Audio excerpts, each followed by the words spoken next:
How's it going, everyone? I hope you're having a great day, and probably you can already tell by the length of this video that this is gonna be quite the video. So I recommend that you sit back, find something to do, maybe put on a video game, maybe get something to eat, because this is quite the adventure you're about to go on.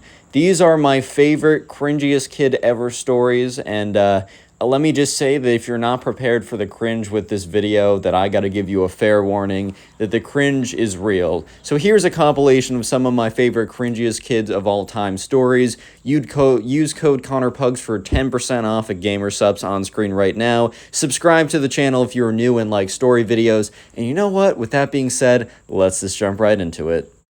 Today I get a story time of another one of these Minecraft kids deciding to fight back against his babysitter in a quite unconventional way, you might say. I mean, I bet you can read the title right now. So yeah, with that being said, sit back, relax, subscribe if you haven't already, and let's call today's subscriber who submitted this story to me, let's call him Ryan. So Ryan was friends with this kid who really liked Minecraft. So we're calling him the Minecraft Kid because that always works in the title, and you guys like the Minecraft Kid stories, and I like telling them. But anyways, right, Ryan was invited over to this kid who he didn't know that well, and we're just going to call him the Minecraft Kid. So anyways, right, Ryan was invited over to the Minecraft Kid's house to, well, you know, play Minecraft with him. The idea was he was going to go over on a Friday night and play some bedwars with this kid. Honestly, sounds like a pretty sick Friday night, if you know what I mean. However, he didn't really know much about this kid, and he only kind of just started to know him because Ryan's mom and the Minecraft Kid's mom became friends like a couple months ago when they were both volunteering for something, or maybe they just met. I don't know why, but Ryan's mom and the Minecraft Kid's mom became friends, and for that reason, you know, Ryan's mom's like, oh, I have a son about your son's age, they should totally hang out. And since Ryan knew nothing about the Minecraft Kid, at their first like interaction, which wasn't like a sleepover playdate type thing, he was like, so what do you like to do? And he's like, I like to play Minecraft. He's like, cool, do you like to play Bed Wars? And he's like, yeah, it's my favorite game. So they bonded over it. So anyways, Ryan was heading over to the Minecraft Kid's house. And Ryan's mom told him, hey, just so you know, the Minecraft Kid's mom is not going to be there. She's going to be out for something. However, they hired a babysitter, and the Minecraft Kid's mom should be back by like 10 or 11. And Ryan was like, all right, that's totally fine. I don't really care. It's not like we would have been hanging out with the Minecraft Kid's mom and having her play in our Bed Wars trios or something, man. So it's fine. So Ryan gets over to the Minecraft Kid's house, and when he gets there, no one greets him at the door. He kind of stands there for a second, and he knocks on it, and he stands there for like a little more time, and he hears noises coming from upstairs. And it's a two-story house, and there's a window right above him, and the window is open, and he can hear noises. And you know what noises he hears? He hears block placing noises. He hears golden apple eating noises. He hears bed break noises. He's like, wait a minute. Bro, the Minecraft Kid is playing Bed Wars right now. And, you know, Ryan was thinking that he would have yelled up to the Minecraft Kid, but the door eventually opened, and presumably the babysitter, or who we thought the babysitter was, which, no, was the babysitter. That isn't, like, the big secret of the story, but the babysitter comes and, you know, opens the door and says, hey, so sorry, Minecraft Kid's upstairs. I'm, you know, making dinner right now for you guys. It'll be ready in, like, 30 minutes, so make sure you're not in the middle of the game in, like, half an hour. And Ryan's like, all right, that sounds pretty cool. So he goes up the stairs, he opens the door, and the Minecraft Kid's like, what's good, bro? I'm in the middle of a game.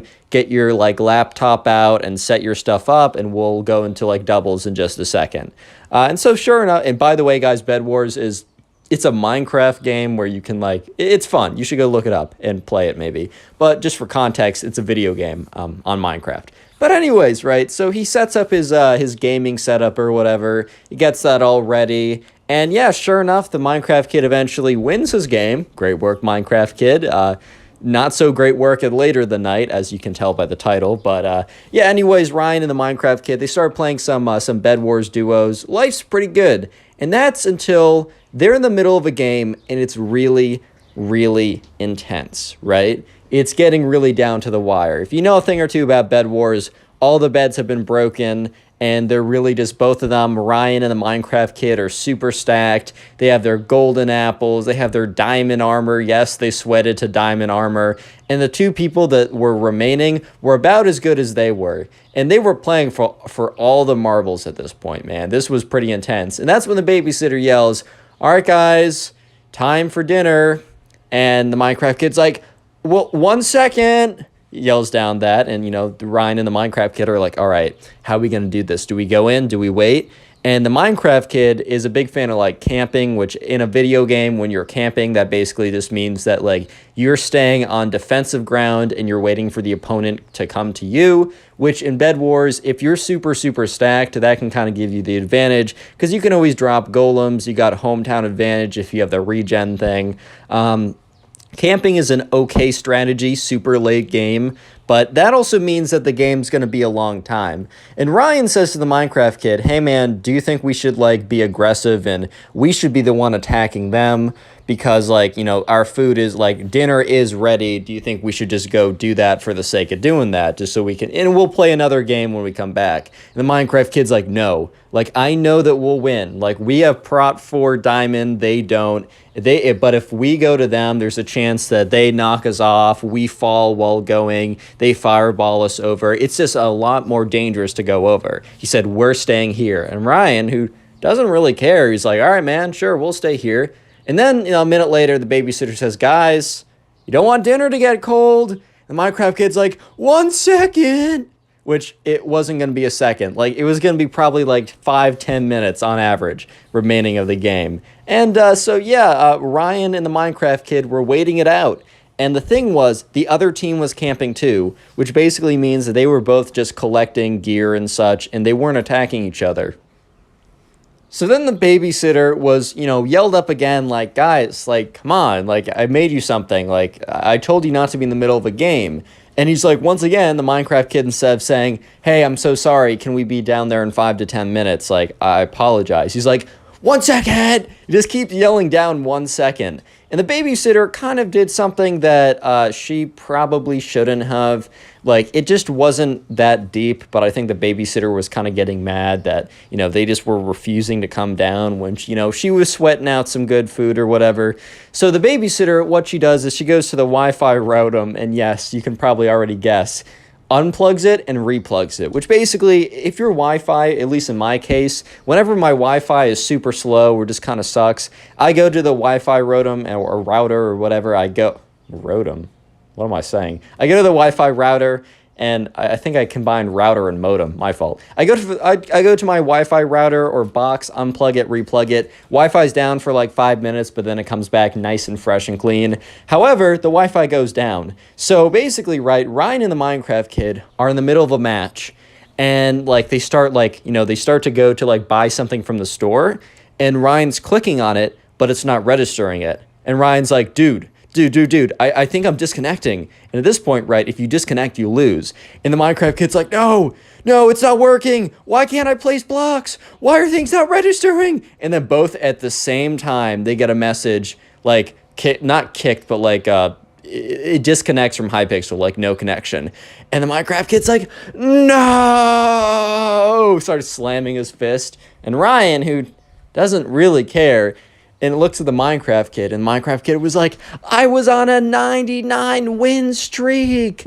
I won 99 games in a row. I was going to go to 100. I've been recording the whole thing. I was going to clip it and post it on YouTube, man.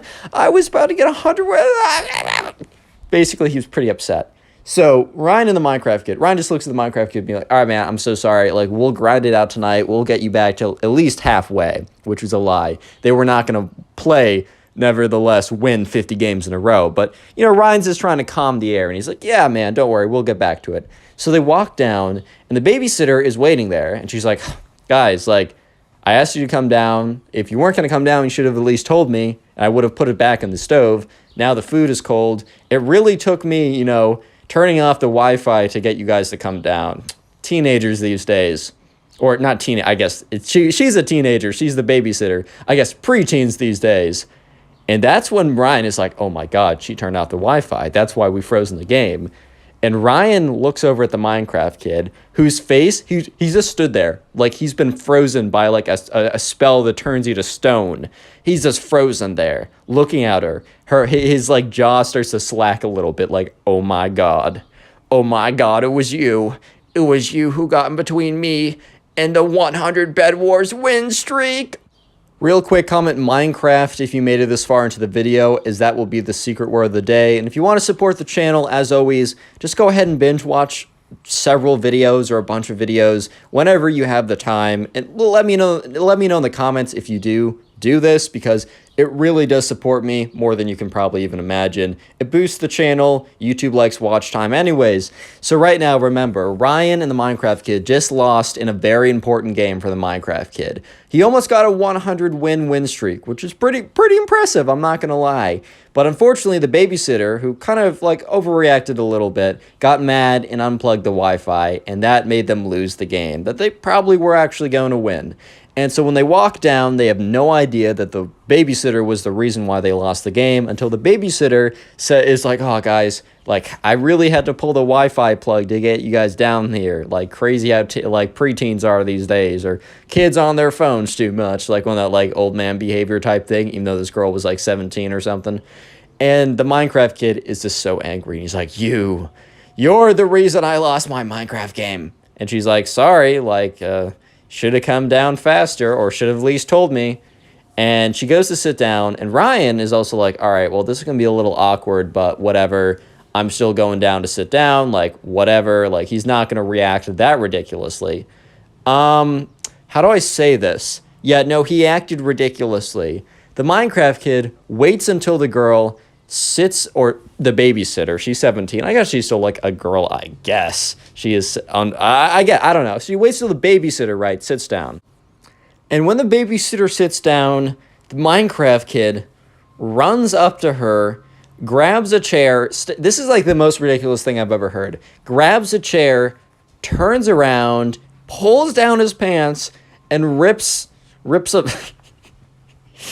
Dude, I'm 19 years old, and I'm telling you about Minecraft kid revenge farting in someone's face. I'm doing it. I'm going through with it. I'm too far in the story to turn around. The Minecraft kid, after getting on the chair, ripping down his pants, farts in the babysitter's face, directly her eye while it was open. If you don't know, the reason why the fart smells bad, because there's a lot of gross particles in it. And when the gross particles get into your eye can get infected, and it can be really bad. So the babysitter legitimately falls out of her chair and starts, like, screaming. Because, like, because apparently he really ripped one. He really ripped one, man. And her eye was open. And it was really close. And Ryan was like, well, so this kid and I have one thing in common. We like Bed Wars. And we have nothing else in common. And this will probably be the last time I ever hang out with him. And, yeah, so the babysitter's like, what did you do? Why would you do that? Like, that's so ridiculous and disgusting. Like, my eye, it burns. Oh, my God. Oh, my eye, it burns. Like, why would you do that? Like, And Ryan looks at the Minecraft kid, and the Minecraft kid is literally laughing. He's like, and Ryan's like, oh my God, this kid's, because the thing was, Ryan's thinking to himself, dude, this kid must do this all the time, because, like, you're not just going to think to yourself, wow, I'm so angry at this person. Let me wait until they sit down, grab a chair, stand on it, turn around, pull down my pants, and fart directly point blank into their face. That's just not something that comes to you in the heat of the moment. That I mean, maybe I'm just built different from all you guys. I really don't know, but that definitely doesn't come to me. But sure enough, right, the babysitter eventually gets up, and Ryan and the Minecraft kid look at her face, and her left eye is red and swollen. And Ryan's like, oh my God, that is definitely not a coincidence. And the babysitter is like, move out of my way. And she moves past both of them, goes and finds the home phone, because I guess her phone wasn't on or something, and legitimately calls 911, an ambulance. Which, okay, that was maybe a little excessive, but maybe I wouldn't drive if my eyes were impaired and I thought that they were going to be infected, and it would have been bad. And she walks back into the room, and she's, like, angry, but also very clearly in pain, right? And she's, like, her hand is over her eye, and she's like, you, like, why would you do that? The Minecraft kid's like, well, I was actually on a 99 win streak, and you pulled the plug, and I lost my 99 wins. She's like, and you projectiled all your stuff out of your butt. Oh, God. How can I have a straight face and tell the story?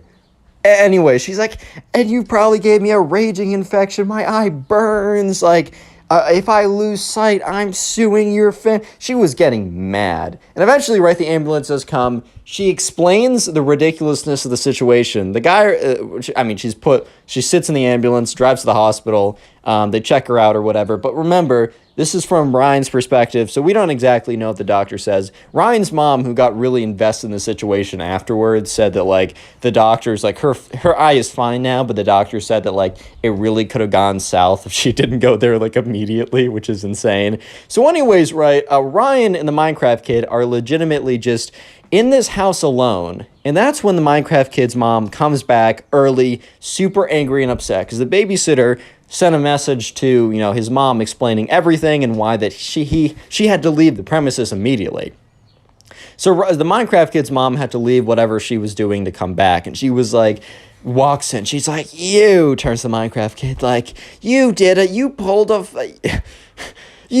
a face fart on someone again. We've already talked about this. And Ryan, who is still there, he's already texted his mom to come pick him up, is just like, again? I mean, he had a sneaking suspicion that this was not a first-time thing. As I said, in the heat of the moment, you don't think to, use your butt as a weapon. But he's like, again? This is a thing? And the Minecraft kid's like, but Mom, I was on a 99 bedwars win streak. And she's like, that's enough. No more bedwars for you forever. And the Minecraft kid's like, no, Mom, I promise I won't fart in anyone else's face again. What am I doing with my life? Anyways, right, so Ryan's mom comes, and Ryan's mom's like, hey, so sorry, things were weird today. Like, I'm just gonna pick Ryan up. Thank you so much for having him over. Ryan, come with me now. And, Ryan walks over and goes in the back seat of the car, and Ryan's mom is like, so, do you want to elaborate on, I need to pick you up right now. My friend farted in the babysitter's eye, and now she's at the hospital. And Ryan did elaborate. And it really didn't add any clarity to the situation. In fact, Ryan's mom just became more confused. Click on the video on screen right now. I know you'll enjoy it. Just click it. Do it. Today I got a pretty crazy story for you guys. It's about a Minecraft kid that gets so angry and jealous of the subscriber that he actually smashes his computer in front of everyone to get quote-unquote revenge. Don't worry, karma does get him. But anyway, subscribe if you're new, and let's just jump right into this. So we're going to call today's subscriber who submitted the story Brendan. By the way, if the gameplay for bedwars really sucks in the background, I recorded it a month ago. I'm pretty better now. But anyways, we're calling this guy Brendan who submitted this story. So anyways, Brendan was in class or was in the same grade as this kid who we're going to call the Minecraft kid, because his entire identity was kind of like around being super great at Minecraft, player versus player battles. He was known as the one who is so great. So anyways, right, people just called him Minecraft kid. But anyways, there's also a girl who we're going to call Haley, because that may or may not be the girl I'm trying to marry in Stardew Valley right now. I gave her the bouquet. I'm winning, guys. Anyway, great game, by the way. I should stop getting distracted. Watch time will be bad. Anyways, there's this girl who we're going to call Haley, and both Brendan and the Minecraft kid had an interest in her. The difference was Brendan actually talked to her. Little pro tip for getting the ladies from the Connor Pugs YouTube channel. #1 dating advice YouTube channel on all of YouTube and the internet. If you want to get to know them, talk to them. Yes, believe it or not. Wow. But anyways, right, Brendan actually talked to Haley, and they were getting along pretty well, and the Minecraft kid literally never did. The Minecraft kid thought that his magical and powerful skills at Minecraft would literally just be so great and so wonderful and so enticing to the women, right, that he wouldn't have to talk to Haley to make her fall in love with him. She would just see his epic PvP bedwars abilities, and she would be like, "Oh my God, I'm not throwing in that joke. Never mind. I got a family-friendly audience on here. I forgot." Anyways, right, so Brendan, or the Minecraft kid, was aware that Brendan was probably also trying to go for Haley because Brendan was talking to her all the time. It kind of the word around the, like, kind of the word on the street was that, Brendan and Haley, oh my God, they're going to be a thing soon, dude. They're in sixth grade. Like, that's how it goes. Oh my God, are they going to get to fifth base, aka holding hands? Oh my God. Anyways, right, so the Minecraft kid comes up to Brendan one day. And remember, Brendan and the Minecraft kid aren't necessarily boys. In fact, they don't even know each other that well. But the Minecraft kid is like, so, I see that you're trying to court Haley. And in Brendan's mind, he's like, bro, this is 20 whatever, right? I think this story was a little old. I'm not sure. I actually don't know when this story happened. It was submitted to me on my Instagram. You can go follow it. You should go follow it. Anyways, Brendan's thinking to himself, did this guy just say court like it's literally the 21st century? Are you serious? And then the Minecraft kid goes on to say, I offer you like a quest, or I ask you that we duel in Minecraft to decide who will get Haley's hand in dating. And I mean, Brendan was kind of just like, in his head, he's like, all right, well, first of all, I'm not dating her. Second of all, the winner of a Minecraft PvP battle is not going to decide who she decides, right? It's not up to them. This isn't like, I don't know, the barbaric era of like, oh yeah, like, I actually have, like, all men have control, women have no say. Like, oh, I want to marry you, so you're marrying me.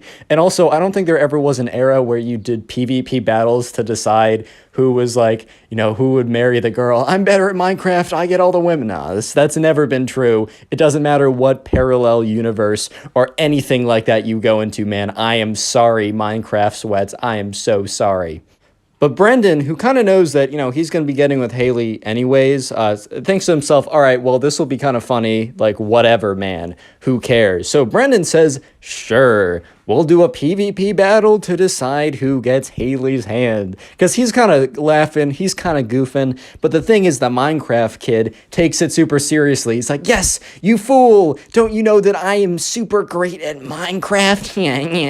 And then Brendan's like, chill out, bro. Like, all right, yeah, we'll PvP fight to decide who gets Haley's hand in marriage. Lol, like, okay. So sure enough, the Minecraft kid is like, all right, tomorrow at recess, we go to the table. Basically, at their school, there was a table where if kids wanted to bring in their computers, if they were in the sixth grade or higher, they could, and they could play on them. I know at my school, you weren't even allowed to have your phone out, but I guess each school's a little different. So basically, right, the next day rolls around, and Brendan and the Minecraft kid, they both bring their gaming setups, which I guess both of them have laptops, because I play Minecraft on a laptop, man. I don't have a desktop. I want to be able to move my thing around. But anyways, right, they both bring in their computers, and Brendan just has a kind of a crappy MacBook Air. And this is coming from someone who, up to my first 100,000 subscribers on YouTube, I got all my Minecraft gameplay from my MacBook Air at like 20 frames per second. So I understand the struggle, bro. I get it. So anyways, Brendan comes in with his crappy MacBook Air, and the Minecraft kid comes in with his, like, I don't know, his Alienware $3,000 super gaming laptop with his super fancy keyboard. And it takes him like 5 minutes to get his setup all perfect. He's like, all right, I'm ready. And so sure enough, they both sit down, and Brendan is like, all right, so how are we doing this? And the Minecraft kid is like, all right, we're going to play one game of bedwars. Yeah, bedwars.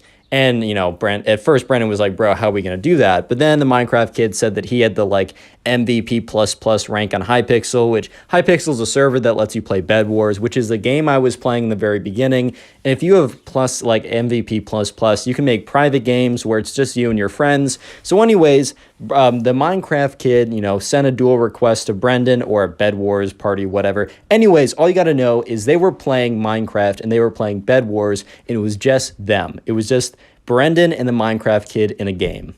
And sure enough, they enter the Bed Wars game, and they're doing the stuff you do in Bed Wars, put down the bed defense, And you know what happens? Brendan is at middle. He's gathering emeralds, which is a good material to get. However, you know, his bed was exposed, or he wasn't at his bed. He saw a bed destroyed message, which basically means in Bed Wars, if your bed breaks, you will not respawn. So sure enough, the Minecraft kid had like, I don't know, God bridged over with his crazy 10,000 clicks per second mouse, definitely using vape or something, but whatever, man. And so sure enough, you know, the Minecraft kid comes to middle, and Brendan and him, they show down for a PvP fight. They're going to decide who gets Haley, even though Brendan knows that one, he's not good at Minecraft, and the Minecraft kid is, and two, this will not decide who gets Haley. This is hilarious. He just did it because it's funny, lol. So anyways, they enter their PvP battle, and they go in, and Brendan loses because he is just simply worse. And the Minecraft kid, after, you know,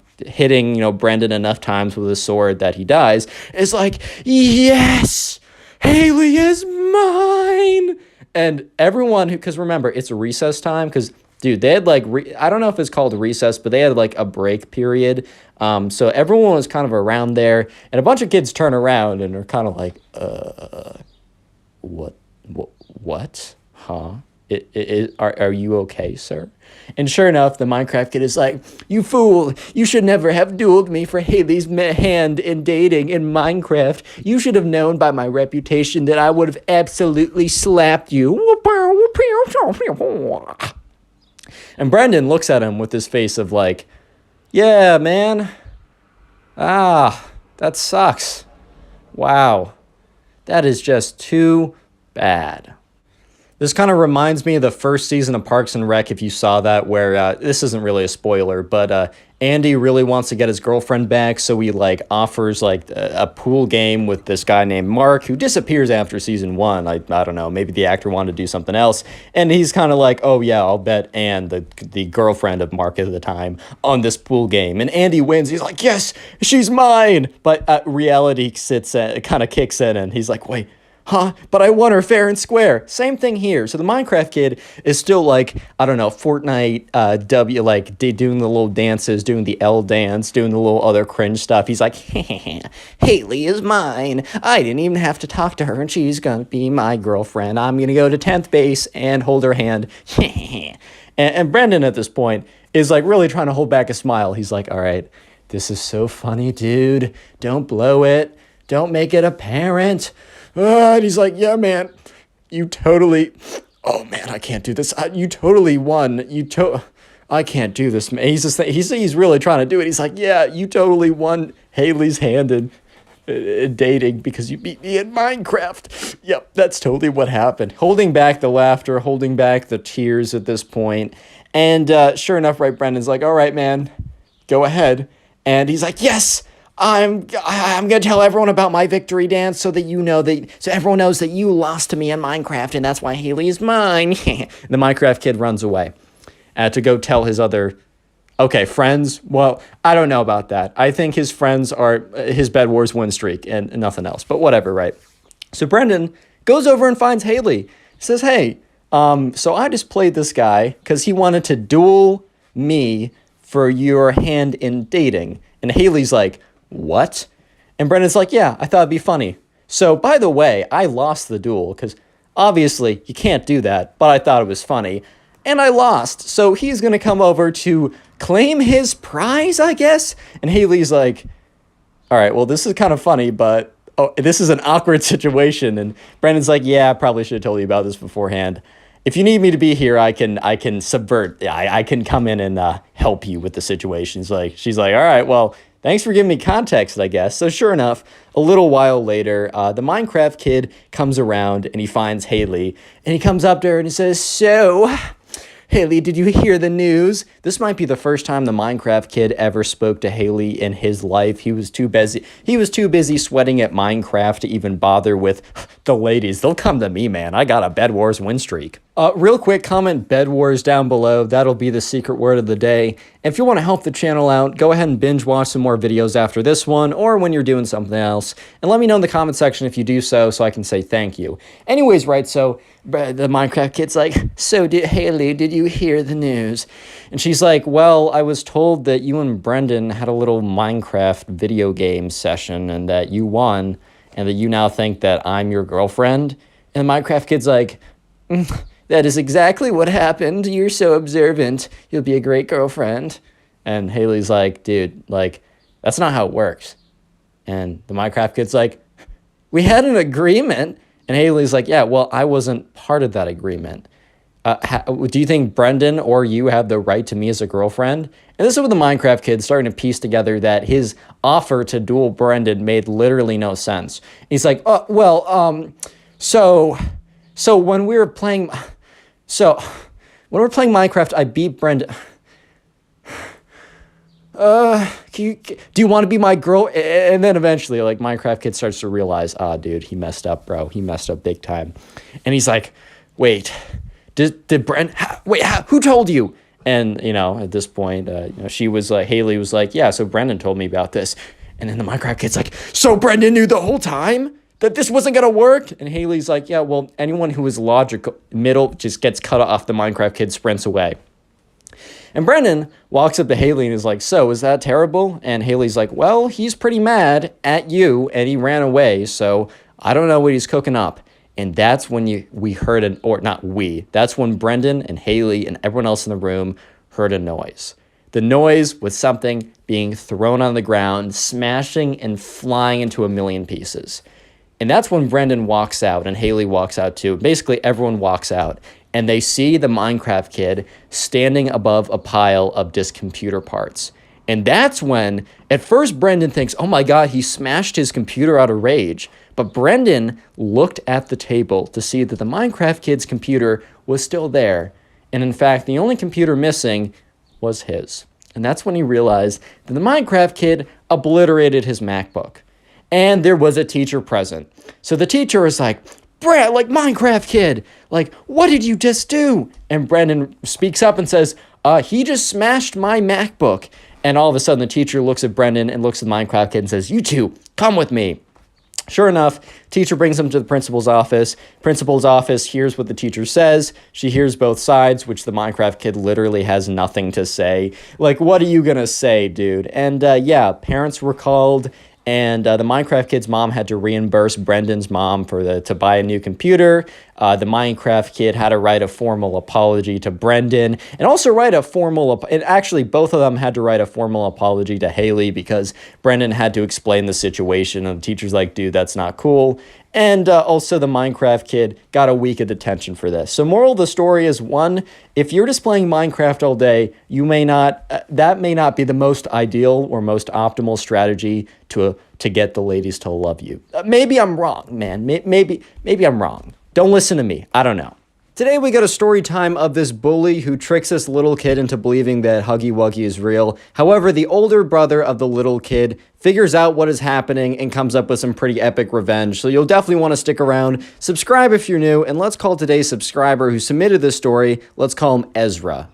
So this all happened one day when Ezra, the subscriber who submitted this, was just chilling at home, right? He was just hanging out. And he also has a little brother who we're just going to call the little brother. The little brother is in 2nd grade and Ezra is in, like, I don't know, 8th grade, maybe freshman in high school. There's a pretty big age differential between the two, but Ezra and the little brother have a very good relationship. Ezra's kind of like really enjoys being like the big role model guy to the little brother. So one day Ezra is just, I don't know, playing Minecraft, playing Roblox. He's just in his room when he hears his little brother come running up the stairs and he's crying and he runs into his room because Ezra and his little brother have rooms next to each other on the 2nd floor of the house. So Ezra is like, oh boy, what's going on? Pauses his game or quits his game, gets up from his chair and walks over to his little brother's room. And his little brother is freaking out, dude. Like, he's full on freaking out. Like, he's kind of crying a little bit. He's like locking all the doors or whatever. So when Ezra eventually gets over,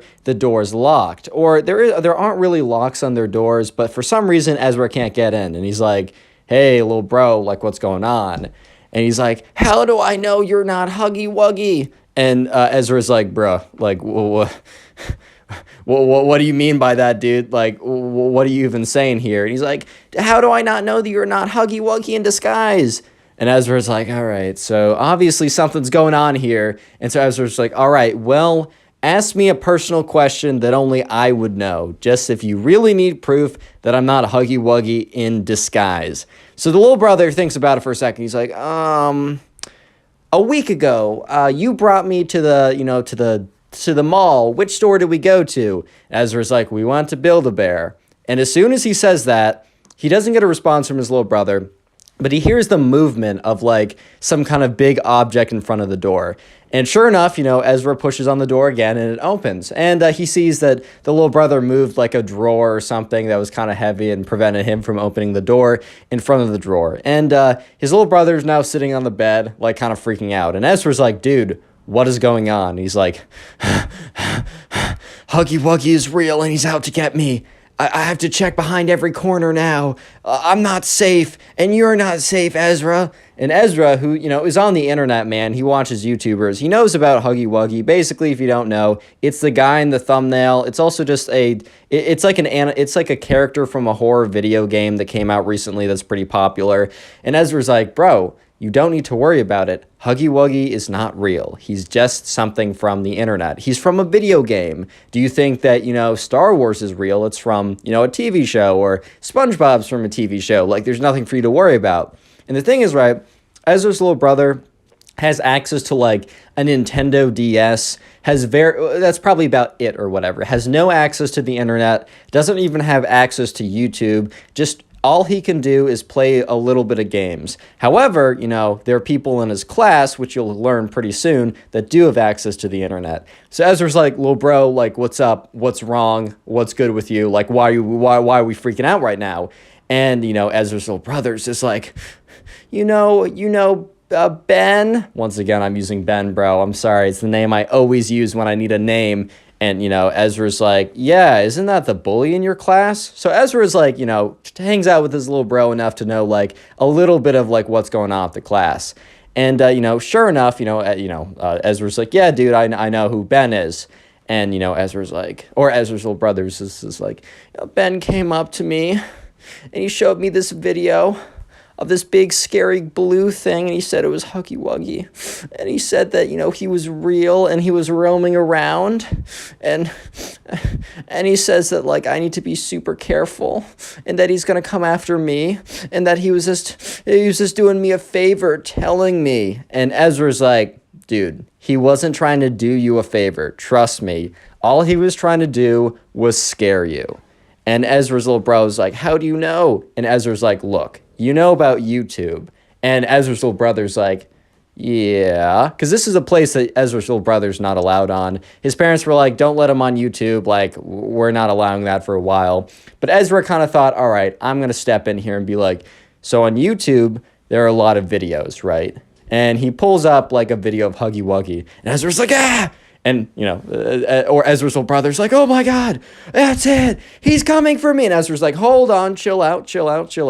No, you're good. He said, this is a YouTube video of a video game. It is not real. And Ezra's little bro's like, really? Ezra's like, yeah. That bully in your class? Nah, he's just messing with you. At this point, Ezra's not having it. Ezra's not happy at all, right? Because this has been like the 5th or 6th time that this bully, Ben, has, done something pretty aggressive against his little brother. Keeps picking on him, right? And, so far, they did, like, report him to the principal and the teacher, but they were kind of useless. So, Ezra sits down, and Ezra's, like, making sure that his little brother's okay, and his little brother is okay. And, he's calming down. He's like, oh, okay, it's just, like, a fictional thing. And sure enough, Ezra returns to his room, and it's just sitting down, and it's like, dude, like, screw this kid. He's so annoying. Like, I got to figure out a way to make this right. And that's when Ezra had a perfect idea. Ezra and his little bro were going to get this guy back. Real quick, comment Huggy Wuggy down below if you want a heart on your comment. That will be the secret word, or I guess the secret phrase of the day today, just to say thank you for making this far into the video. And also, if you want to support the channel, binge watch videos, just watch a bunch of them in a row, like watch a bunch after this one. And if you do so, please comment on the video like this person. I will heart it and say thank you or do my best to give my appreciation. Also, I've been seeing a lot of my profile pics in the comment section. Let me just say that the cult is going strong, bro. Anyways, back to the story. So anyways, back to the prank. And remember what just happened. Ezra is upset because his little brother was just pranked once again by this bully that keeps pranking his little brother. And, you know, the bully told, you know, his little brother that Huggy Wuggy's real or whatever. So Ezra is sitting down. He's like, we got to get back at this guy. I don't know, we got to prank him back in some way, which, look, normally you should always go to, like, I don't know, a teacher or something. But Ezra, you know, was just kind of mad because the teacher wasn't doing anything. Ezra does say that maybe this was not the best response, but it was the way he responded. And all I'm doing is telling the story. I'm not necessarily endorsing it, but it does make for a fantastic story that I know you guys will enjoy.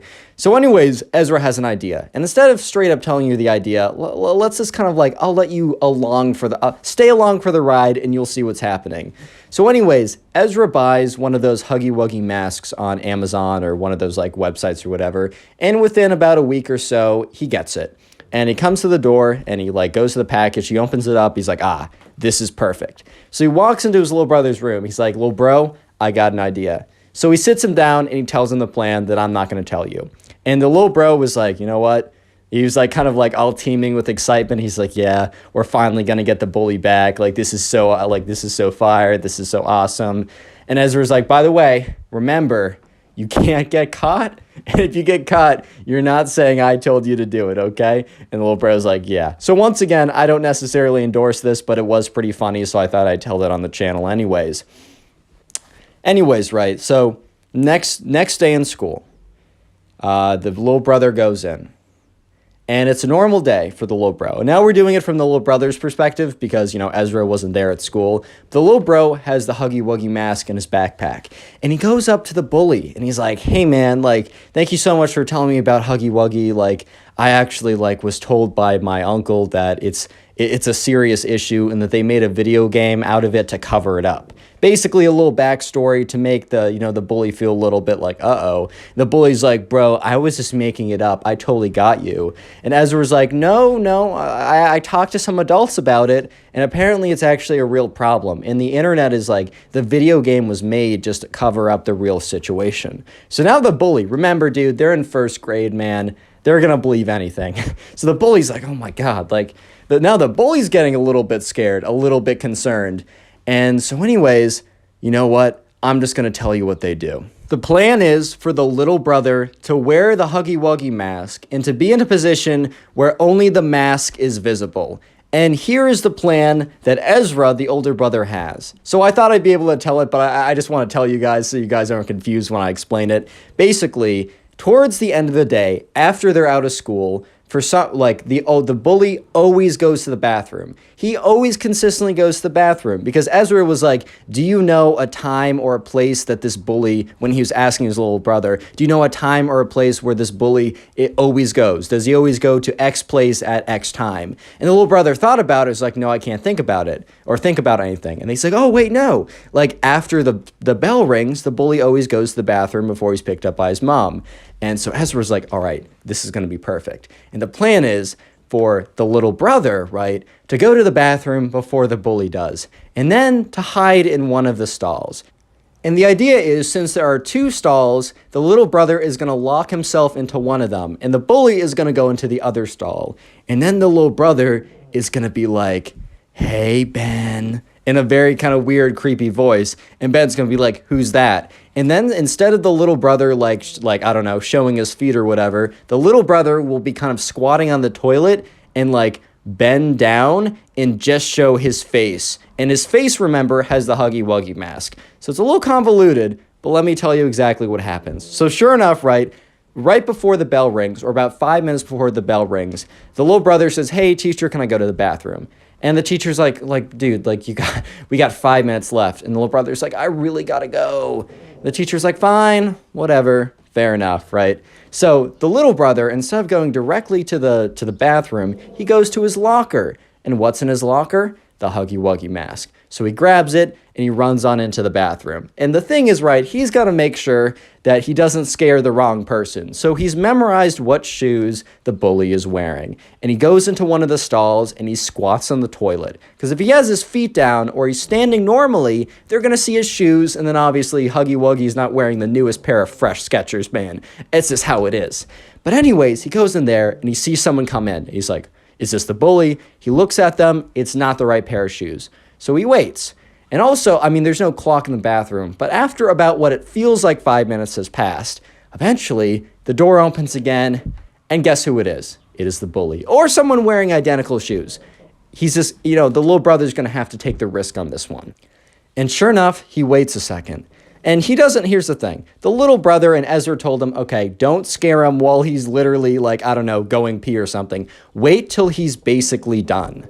And so sure enough, right, he waits till he's done. And, the bully gets up on his seat, or it sounds like that, and, flushes the toilet, so he's done, and opens the stall door. And at this point, right, the little brother's like, shoot, I didn't do it soon enough. I was supposed to look under when the bully was done. But anyways, right, like the little brother's like, screw it, I'm going to go with it anyways. And he's like, Ben. And Ben's like, dude, what? Who is it? So what the little brother does is while standing on the toilet, he reaches out and he slowly opens the door, but he only opens it enough so that his face mask can be showing. Remember, it has the Huggy Wuggy face mask. And there's a chance that the bully realizes it's a mask and it backfires. But thankfully for the little brother and Ezra, he looks out at him with the mask, and the bully only stares at him for 1 second. And remember, the bully has been thinking about Huggy Wuggy the whole day after the little brother said, oh, my uncle was telling me it's a real thing. He's from the FBI or some kind of lie.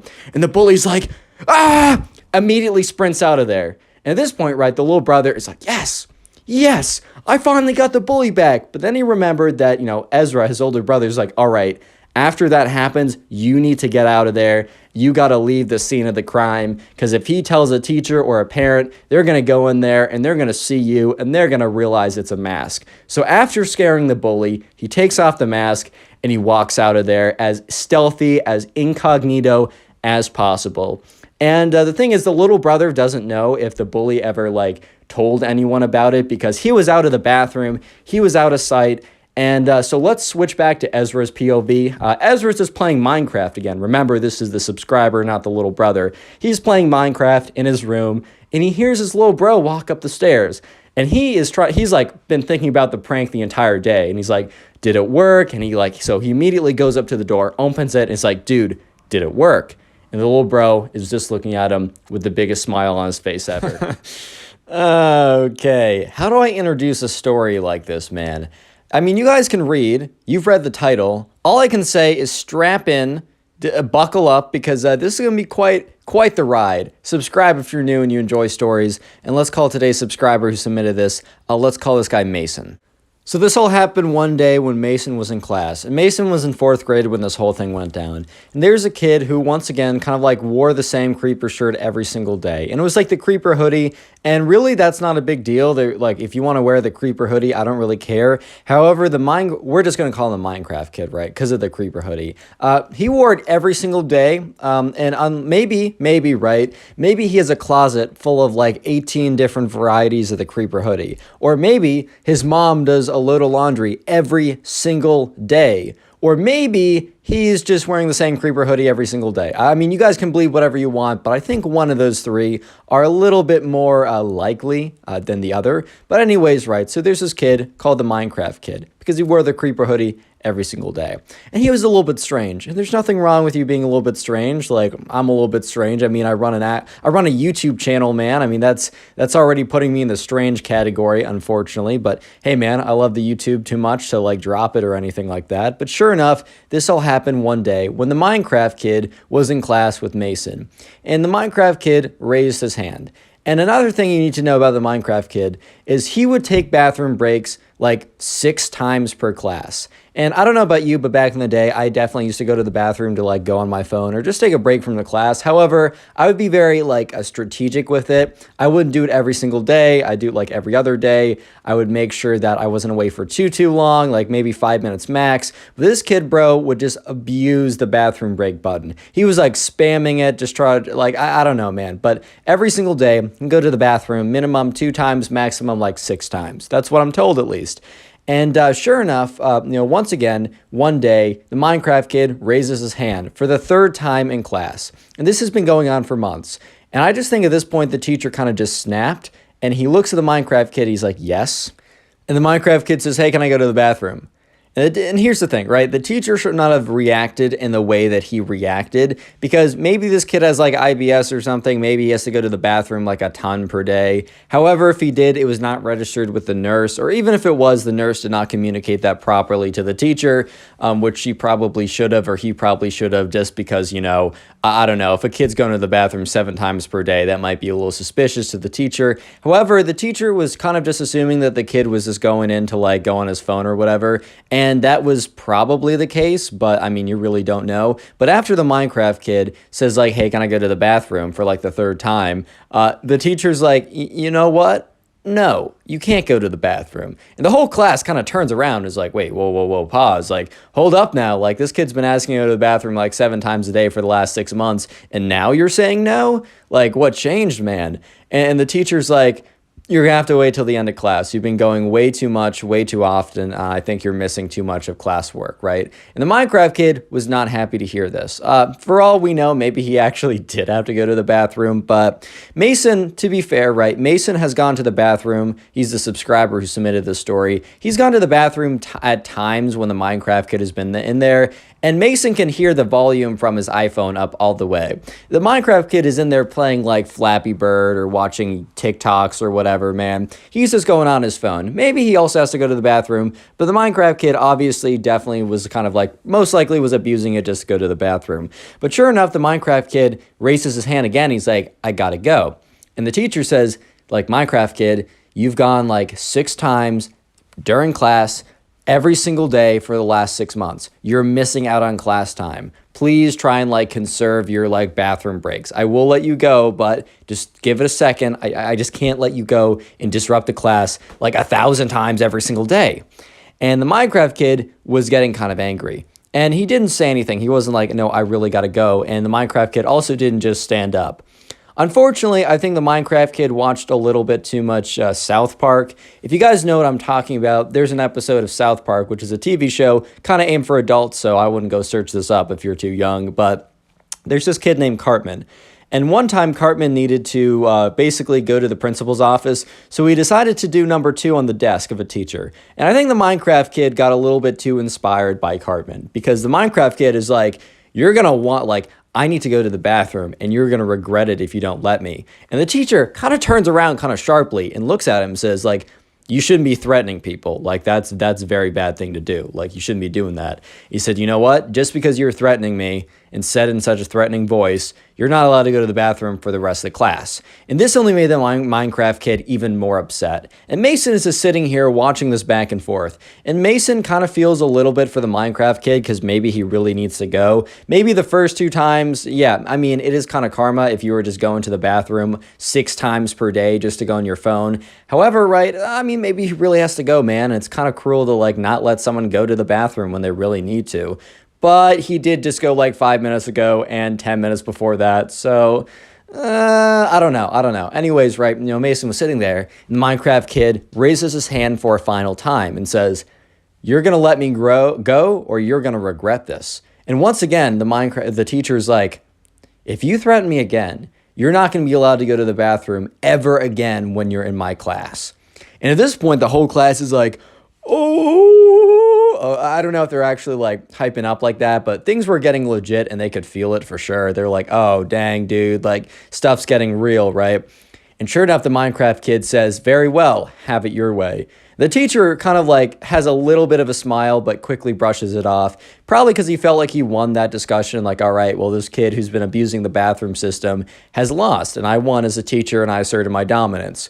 However, right, dominance was not asserted. In fact, I don't even know how to explain what's about to happen, so I'm going to do my best. Bear with me. Because the Minecraft kid, he kind of like stands up. And the teacher is currently facing the board, so the teacher doesn't notice the Minecraft kid stand up. However, Mason, the subscriber who submitted this story, as well as a bunch of other people. By the way, Mason submitted this to my Instagram. It's in the description. You should go follow it, even if you're not going to go submit stories. Give me a big number and make me feel good. Anyways, Mason is watching this whole thing go down, and he sees that the Minecraft kid stands up from his desk. And then the Minecraft kid stands on his chair. And then the Minecraft kid stands on his desk. And at this point, almost half the class is turned around watching the Minecraft kid because he's making enough of a commotion.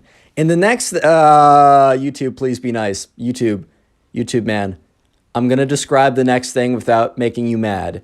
So the Minecraft kid, well, he drops his pants. He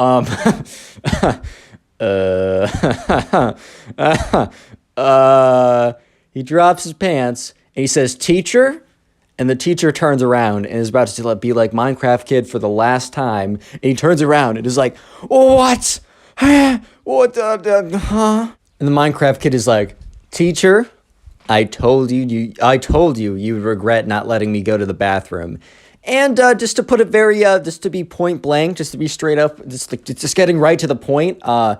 Yeah, he just number 2 on the desk, man. It wasn't like anything crazy, right? It was pretty, just a little bit, but yeah. And everyone in the class starts like screaming. Like some of the girls are like, "Ah!" Some of the guys are like, "Yo, what? That's disgusting, dude." And the teacher's like, "Minecraft kid, what on earth are you doing?" And the Minecraft kid's like, "I told you should let me go to the bathroom, dude. Now you're just paying the consequences." The Minecraft kid was like feeling all full of himself. And the teacher was like, "Go to the principal's office now." And I don't think the Minecraft kid totally realized what was going on. And the Minecraft kid starts to panic. And the Minecraft kid looks to his left and looks to his right. And when the Minecraft kid looks to his right, you know who he sees? He sees the subscriber. He sees Mason. And he makes eye contact with Mason. And Mason is looking directly at the Minecraft kid and is thinking to himself, "Oh my God, what? Wow." But then he's like, "Wait, why is this kid making eye contact with me?" And he's like, "Mason made me do it. He dared me." And the teacher's like, "Mason." Mason's just like, "Dude, I swear I was just sitting here. What do you mean?" And the teacher's like, you know what? Minecraft kid, Mason, and anyone else involved, go to the principal's office right now. And Mason is just like, why? So he gets up, and because he's not going to fight with his teacher when the teacher's literally going through a massive rage moment. And, he starts walking up, and he walks up to the Minecraft kid. He's like, "Dude, I don't even know who you are." The Minecraft kid's like, just doesn't say anything. So he walks up to the principal's office, and he sits down, and the principal's like, "What happened?" And Mason explains the side of the story, that he was just a bystander sitting there. And then, eventually the Minecraft kid walks in, because he had to, it wasn't like he could, okay, I'm not going to explain why it took him longer, but he got there, right? And sure enough, the principal's like, "Minecraft kid, why would you do that?" And the Minecraft kid's like, explains the side, and then she's like, "And why is Mason here?" And the Minecraft kid, who kind of panic blamed him to kind of lesser the punishment on him, is like, "Mason dared me to do it." And Mason's like, "Dude, I don't even know who you are. You're just in my class." And the principal's like, "I don't know, Mason. Why would he lie about this? There's literally nothing for him to gain." And Mason's like, "Dude, I don't know." Real quick, comment Minecraft down below if you want to harden your comment. That will be the secret word of the day. And I'll try and heart as many of those comments as possible. And also, if you want to help us get to 600,000 faster, binge watch the videos. YouTube really likes promoting my channels when you guys binge watch a bunch of my videos. So after this video, or when you have the time to sit down and watch a bunch of videos, I've made playlists. You can just go to my channel page and let me know in the comments when you do this, so I can heart it and say thank you and just give a little bit of appreciation for you guys really helping me out. And I really do appreciate it. Anyways, the story gets even more insane, so stay tuned. So anyways, right, back to the story. Mason is in a position where he was just dragged into this, Honestly, Mason to this day doesn't totally understand why the Minecraft kid even singled him out. Mason and the Minecraft kid weren't close friends, they didn't even really know each other, and Mason just assumes that he randomly looked around and picked someone who he just happened to remember the name of, and blamed them just to kind of like lesser the punishment on him. In his mind, or I guess in his panic, the idea was like, oh, if I blame someone else and say that they forced me to do it, my punishment will be lesser, right? Which is like, bro, why? Why would you do that? But anyways, sure enough, the principal, unfortunately, is not believing Mason, because Mason is explaining that he doesn't even know this kid and he has no idea why he would lie. And the principal's kind of doesn't believe him because he's like, Mason, like, why would the Minecraft kid lie about this, right? It just doesn't make any sense. And the principal's like, well, I guess I just have to make a judgment call in this situation. And Mason, I'm sorry, but I'm going to have to give you a punishment too because I don't believe you. And Mason is just like, what? Are you serious?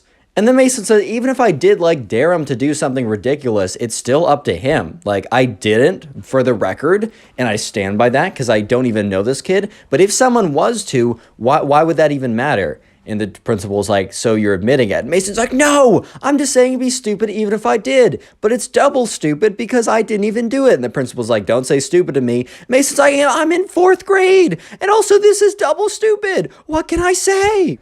So eventually, right, the principal's like, all right, well, I'm going to have to call both your mothers and explain what happened. And Mason's just like, dude, this is the most ridiculous day of my life. So sure enough, the principal calls up both their mothers saying, hey, both your sons got in trouble. If you're not busy, can you please come in? And the Minecraft kid's mom was busy at the time, but Mason's mom kind of either had the day off or for some reason wasn't really needing to like be wherever she was. And she said, yeah, I'll come in right away. Maybe she was busy and she thought that this was a good idea to go see like what happened to her son.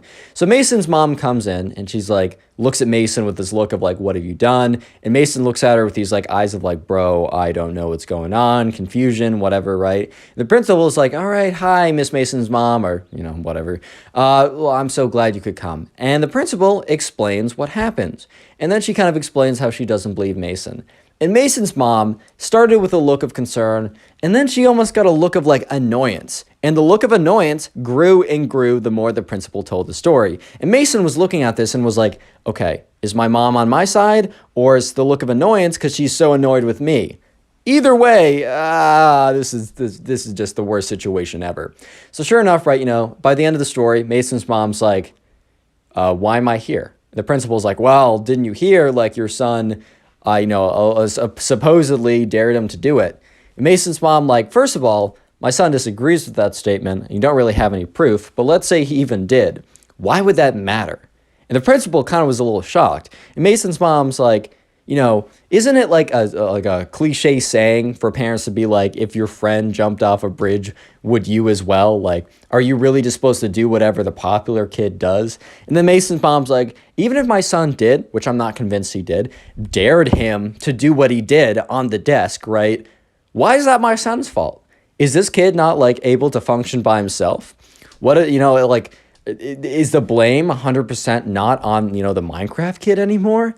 Is any of the blame really supposed to be on my son? And the principal's like, well, I'm sorry you feel this way, but I've made up my mind. Like, your son's going to be suspended for the day. He can come back tomorrow, but he can't come back today. And the Mason's mom is like, are you serious? Like, really? And she's like, yeah. And then Mason's mom's like, all right, what punishment did the Minecraft kid get? And the principal said, well, we're doing equal punishment. And Mason's mom's like, you can't be serious, man. You can't be serious. And the principal's like, I'm sorry you disagree, but this is the punishment. So Mason's mom's like, Mason, come with me. And Mason's like, oh, I can't tell if my mom's mad or not. So Mason gets up, kind of all scared or whatever, and he sits in the car. And Mason's mom's like, well, this was unexpected, but Mason, today you got a day off. It is your vacation day because that punishment is ridiculous. And then Mason's like, okay, she's on my side. And Mason's mom is like, Mason, please be honest. Did you dare him to do it? And Mason's like, Mom, I promise. Since look, it looks like you're not angry at me either way. Why would I lie about this? Because I didn't do it. I don't even know who this kid is. Why would I dare him to do something so ridiculous? Mason's mom's like, yeah, that's what I thought. But even if you did, like, who cares? And this punishment's ridiculous. So you and I, we're going to get ice cream. Because today, you learned a very good lesson. Sometimes there are rules that are ridiculous, and you'll be punished. But stay true to your convictions, man. Stay true to your convictions. So Mason and his mom went and got ice cream. And I don't think the Minecraft kid's mom was as excited or as pleased with her son, but Clicking the video on screen right now. I know you'll enjoy it. Just click it, do it. Today we get a story of a Minecraft kid that destroys his brand new $5,000 gaming PC, which, by the way, why would he spend $5,000 on a gaming PC to play Minecraft? But anyways, he destroys it because he gets mad playing Minecraft or something, and then he tries to cover it up and blames it on the subscriber, and it is a fantastic story. So sit back, relax, subscribe if you like stories, and let's call today's subscriber who sent in the story Eli. So this all happened when Eli and a bunch of other kids were invited over to the Minecraft kid's house. Eli and the Minecraft kid were pretty decent friends, but Eli was better friends with the other people invited, and the Minecraft kid was kind of just friends by proxy. I don't know if you guys are ever in like friend groups where you're really good close friends with some of the people, but not as much the other people, but you end up hanging out with all of them at the same time, just because like that's how the friend group works.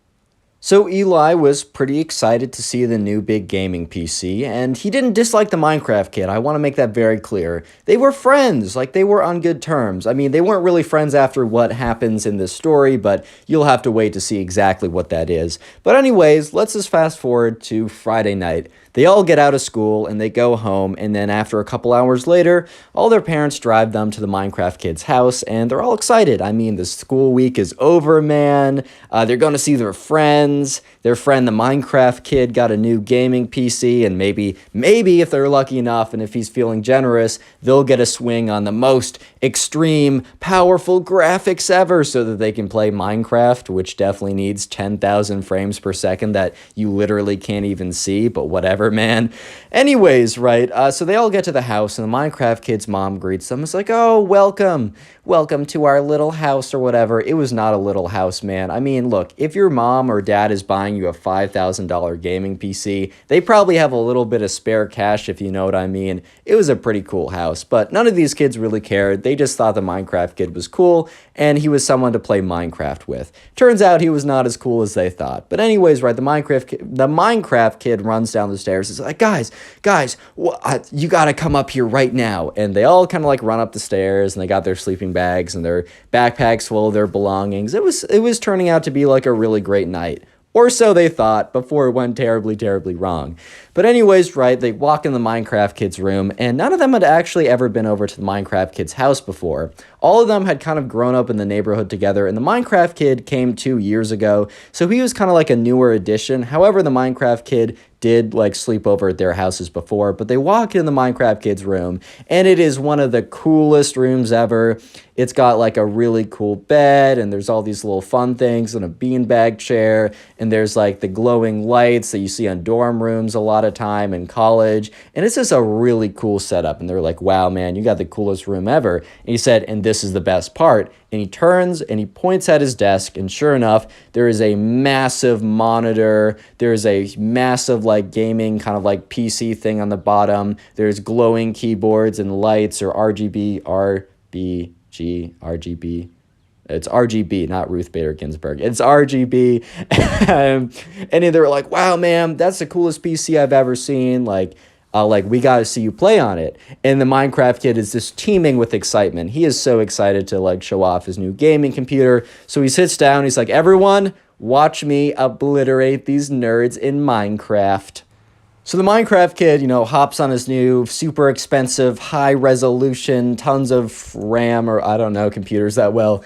His new PC that was super expensive, he hops on there and he loads up Minecraft and he logs in a Hypixel, and he's like, dude, I'm gonna literally like destroy everyone in Bedwars so hard. It's gonna be so crazy. Bedwars is a game mode you can play. It's a video game you can play Minecraft in. It's like a mini game for Minecraft, basically, for you guys who don't know. And it's competitive, so you play against other players online. So anyways, he logs in the Bedwars and he gets immediately smoked. And let me just say that, yeah, I'm a little annoyed by the level of kind of sweaty people that play all the time. I'm like, dude, just let me have fun. But whatever, that's for another day. And he gets obliterated within like the first minute because some guy like speed bridges over to him, like breaks his bed immediately. And all of his friends are like, dude, watch out. And he just gets like he just gets flawless, basically. If you don't know what that means in Minecraft, when you're fighting someone and you don't even touch them back, you've been flawless. But anyways, right, he's like, oh, that's just a fluke. I think my systems are taking a little bit longer to run. At this point, right, the kid is equating skill and how expensive his PC is, but that's fair enough, right? He's got a good attitude so far. I mean, not for long, but I guess you'll see. And so sure enough, he loads up another game and he actually is doing okay. And then he gets obliterated again by another guy. And he's like, bro, I hate this game. And his friends are like, dude, don't worry about it. Like, you're still good. And he's like, yeah, I am. And sure enough, the Minecraft kid loads up another Bed Wars game. And once again, another kid just starts like speed bridging over. He's like, bro, like, why is my computer not making me speed bridge? And so the Minecraft kid tries to bridge really fast, but obviously you need to aim right. It's not just if you have good frames per second. So he falls off. He's like, man. And he starts to get really angry during that game. They're like, dude, don't worry about it. Just keep fighting, keep fighting. And sure enough, like, he's in the middle. He's grabbing some emeralds, which is something you do in Minecraft Bed Wars. And he's in the middle of the map, and someone breaks his bed, which basically means he can't respawn. He's like, dude, I put end stone down. How did they break that? And they're like, bro, don't worry about it. You got the $5 grand PC. No one is going to be able to touch you out here. So sure enough, right, the Minecraft kid has like an iron sword, iron armor, he's stacked up, he's got 1 billion frames per second, he's got all the hertz in the world, whatever that even does, he's got a ton of RAM, he's got a ram and a goat in his backyard, like he's killing it right now. And sure enough, someone comes up to him and just W taps him into the void. He just like, they start fighting, they start like swinging swords at each other, they're PvPing, and he just flies into the void. And the Minecraft kid loses it. He completely loses all control. He's like, I hate this game.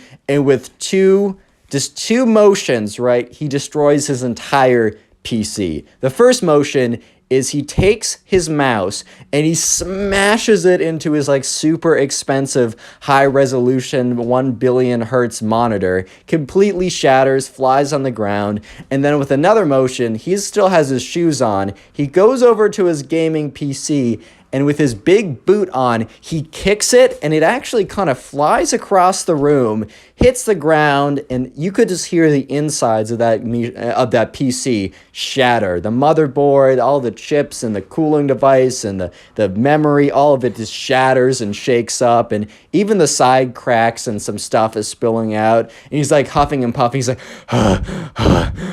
and Eli, the subscriber, and all of his other friends who were just sitting there are just like, oh my God, what just happened, man? The secret word of the day is not Minecraft, and it normally will be, but the secret word of the day is door, like the thing that like you have on your room or you enter your house with.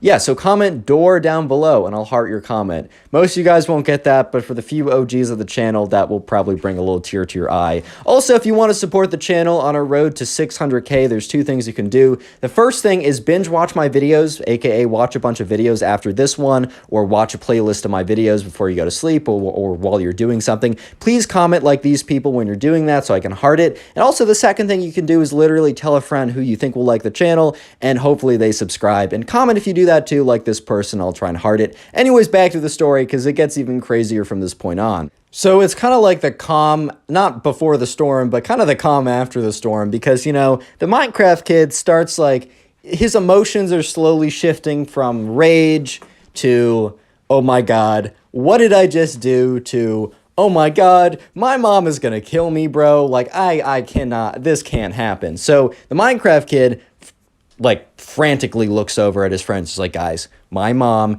cannot know about this ever. He's like, I need you all to swear to secrecy, not to tell her. And Eli and all the kids are like, yeah, dude, like, we're totally not going to tell her. Like, we're just going to have a good rest of our night. We won't tell her. We'll pretend like nothing happened at all. And Eli's like, hey, like, I even brought my own PC if we want to game on that later. Like, we're still going to have a great night tonight. Things happen, man. Okay, things like this don't normally happen, but they were just trying to make him feel good in this situation. The Minecraft kid's like, thank you guys. Like, we got to hide this now. Like, we got to. So anyways, right, they find some kind of bag, or they put it in the closet. They hide it pretty sloppily, but I don't know how you're going to properly hide a smashed monitor and basically a bag of malfunctioning computer chips, which was his PC like 5 minutes ago before he obliterated it. And they kind of just go about their day. And at one point, the mom calls them down for dinner. And so they're all sitting at the dinner table, and, the Minecraft kid's mom made them, like, a big thing of mac and cheese, which I'm actually going to make for myself in a couple minutes when I'm done with this video. So, mac and cheese on the mind. Anyways, right, so they're all sitting there, they're enjoying their big thing of mac and cheese or whatever, and they totally forget about the gaming computer. Okay, maybe the Minecraft kid is still thinking about it a little bit, because he did just destroy his $5,000 brand new gaming computer, and his parents don't know about it, so maybe it's still on his mind. But anyways, they're all sitting there, and they're all just not even thinking about it. They're talking about school and how crazy, how fun the last assignment was, and how, that one person went up there and, made a fool of themselves. They were just doing, standard middle school kid stuff. And that's when all of their hearts drop and start beating incredibly quickly, because they hear the last sound that they wanted to hear. They hear the Minecraft kid's mom walk upstairs and then scream the Minecraft kid's first, middle, and last name. Bro, if your mom screams at you and she says your first, middle, and last name, it's about time for you to pack up and go to Alaska, bro, because you're done, bro. I don't know how else to say it, but you're done. And so whatever conversation they were having before it's done and over with, because all of them know exactly why the Minecraft kid's mom screamed out his name. And all of them, including the Minecraft kid, are just sweating. They're looking super anxious at the moment, and they all sit there in dead silence. And no one is eating anymore, right? And sure enough, they hear bump, bump, bump, bump, bump. And that's his mom walking down the stairs, and they're all just like, oh boy, okay, this is not going to be good at all. And the mom walks down, and the Minecraft kid is at the end of the table, so he's facing away from the door. So his mom kind of shows up behind him, but Eli is on the very opposite side of the table, so he's looking directly at the door. So he gets the first glimpse at the Minecraft kid's mom's face, and her brow is so furrowed that she's practically created a unibrow. The look of anger on her face is unmatched. And she comes in, she's like, Minecraft kid, explain your computer now.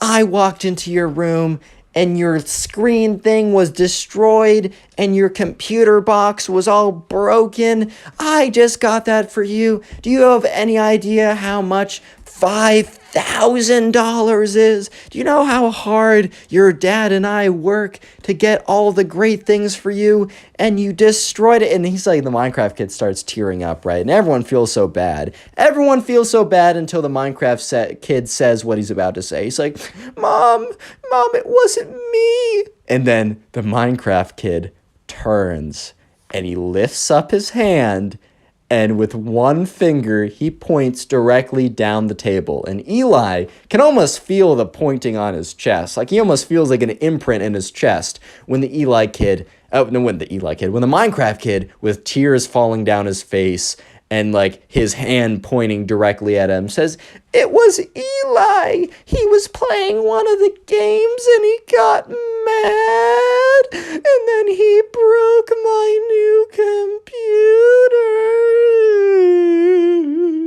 And then the Minecraft kid's mom is like, oh, sweetie, I'm so sorry I blamed you. Gave him a big hug. And while giving him a big hug, Eli was like, hey, yo, what are they saying? And everyone else at the table was like, hey, bro, what? And as she's giving the Minecraft kid a big hug, you could see her face look up, and she has the coldest stare, looking directly into the pits of Eli's eyes. And he's like, oh my God. And she's like, Eli, sweetie, can I talk to you for a second? And Eli's like, oh my God.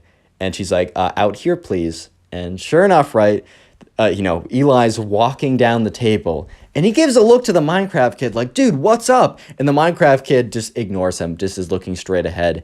And, he walks out, and the Minecraft kid's mom starts on a rant saying like, that was a super expensive computer you broke. Like, that was a $5,000 computer. I'm not sure if my son told you exactly how expensive that was, but like, we're gonna, like, you might have to work here for the summer to try and repay at least some of that. Like, this is gonna take forever for us to, and he's like, hey, like, I'm so sorry the computer was broken, but I need to tell you something. And she's like, what? Okay, make it quick. Like, I'm in the middle of like ranting about you, right? Or ranting to you.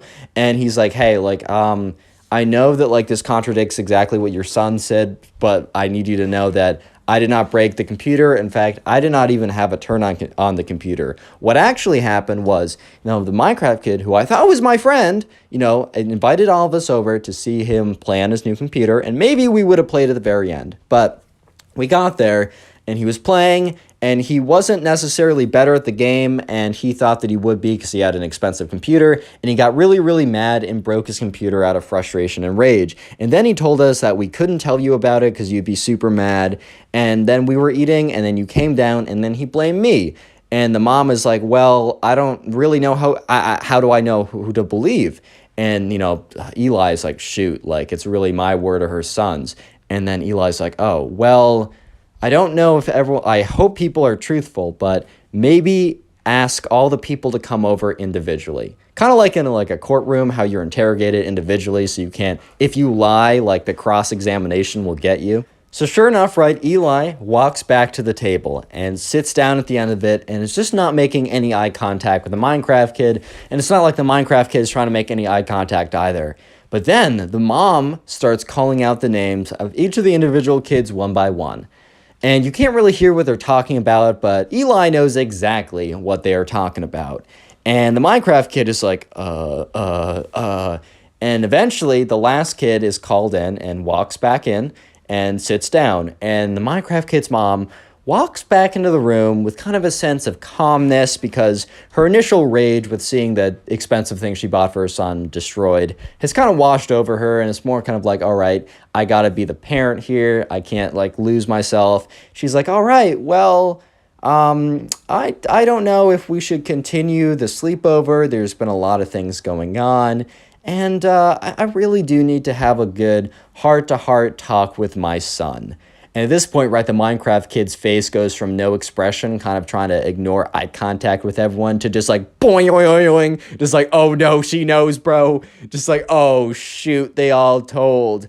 And sure enough, right, the Minecraft kid's mom calls all the parents, and it's kind of an awkward, like, 30 to 40-minute period, because all the parents were like, we were going, because the parents were going out. They were taking advantage of the time, like, being, like, the house alone. So the Minecraft kid's mom actually had to drive home, like, half the kids, because the parents were out for some reason. And so let's just skip ahead to the next day. Or not even the next day. Let's skip ahead to Monday. It was school, and they all kind of came back. And they were all sitting at lunch table, and the Minecraft kid came and sat down.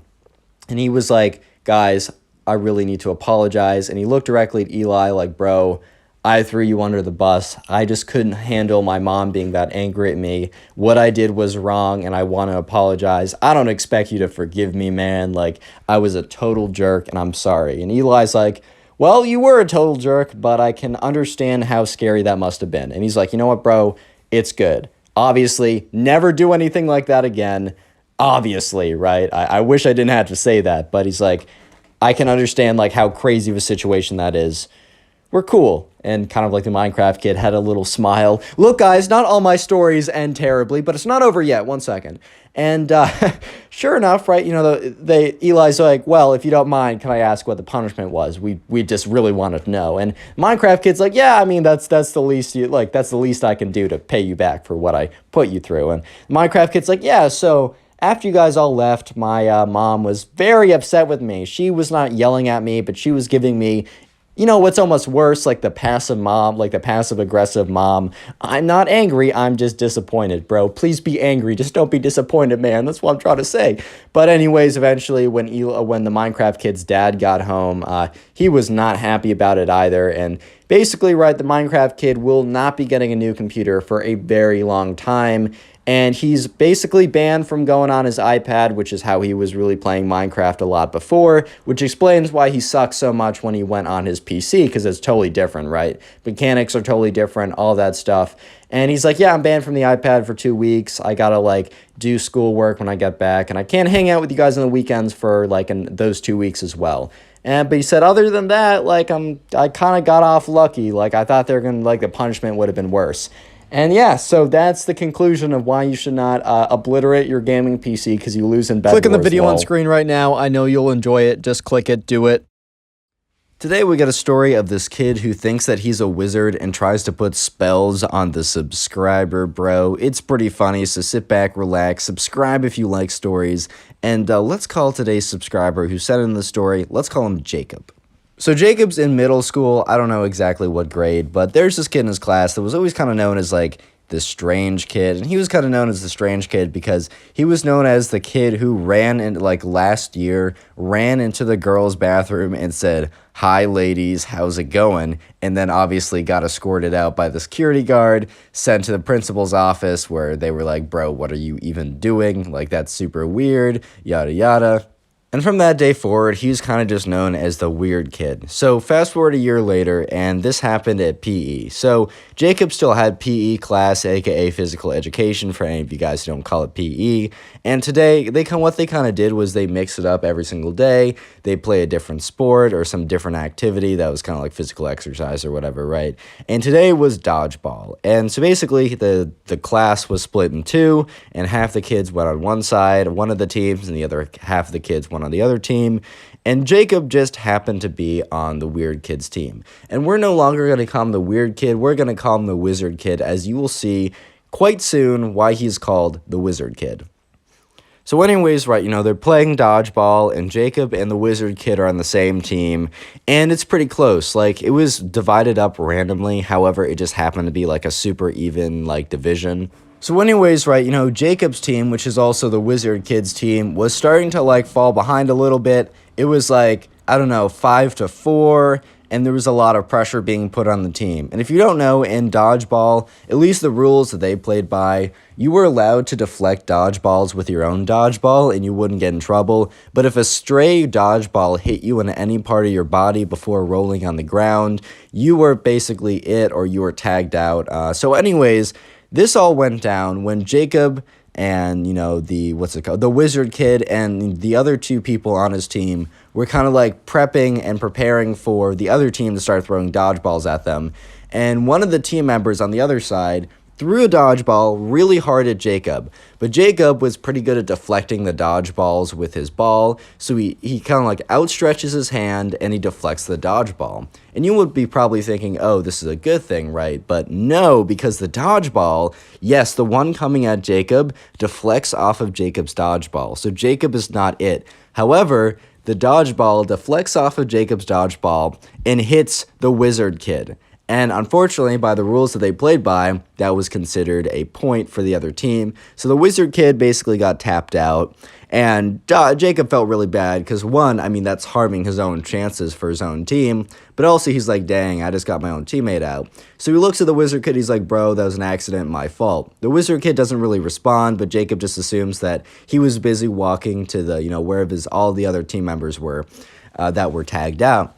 But anyways, right, Jacob and the three remaining teammates actually end up winning. It's super close, and it's like Jacob has a 1v2 at the very end. But Jacob's probably one of the most skilled dodgeball players there. Will those skills transfer to other places in his life? Who knows, man. But at the end of the day, he was pretty good at that dodgeball. So, his whole team rejoices except the wizard kid, who is apparently still pretty mad. Jacob doesn't blame him, like the wizard kid wanted his glory too. The wizard kid was pretty good at dodgeball too, so maybe he would have been the one to do the miraculous 1v2. Who knows, man? But anyways, right, so PE is over and they're walking back to class. And Jacob is kind of walking by himself for a second, and the wizard kid runs up behind him and taps him on the shoulder, and Jacob turns around. And the wizard kid looks at him and says, bro, you just messed with a wizard. That was the worst decision of your life. Jacob at first is like, bro, what? Because he knew that this kid was weird, but he didn't know that this kid was pretended to be a wizard and put spells on people, right? So he was like, bro, like, I'm sorry, it was like a mistake. Why would I want to get my own teammate out? And the wizard kid's like, because you wanted all the glory, right? You wanted all the glory for yourself, and you got it. And you will pay the price. You just didn't know that you were messing with an actual wizard. And once again, Jacob kind of just assumed that he misspoke the first time when he said, oh, I'm a wizard, bro. But then when the weird kid, aka the wizard kid, said it again, Jacob started to realize that no, this kid was not joking. He actually thought that he was a wizard. So Jacob's like, man, seriously, I didn't mean to do it. I wanted my team to win. I didn't like care if I was to get out for my team to win, I would have done it. Like, I seriously don't care. And Jacob wasn't even lying. Sure, the glory of being the one who came back from 1v2 to win for the team. Yeah, he's not gonna lie. It was pretty sweet. However, still wasn't worth, it wouldn't be worth, like, losing, right? The glory, he would much rather win than, like, have the glory, like, taken away. But anyways, right, the next day rolls around, and this is when Jacob starts to understand why the wizard kid calls himself the wizard kid. Because he's sitting in class, and Jacob was kind of sitting towards the back of the class, and he happened to have a seat next to him open.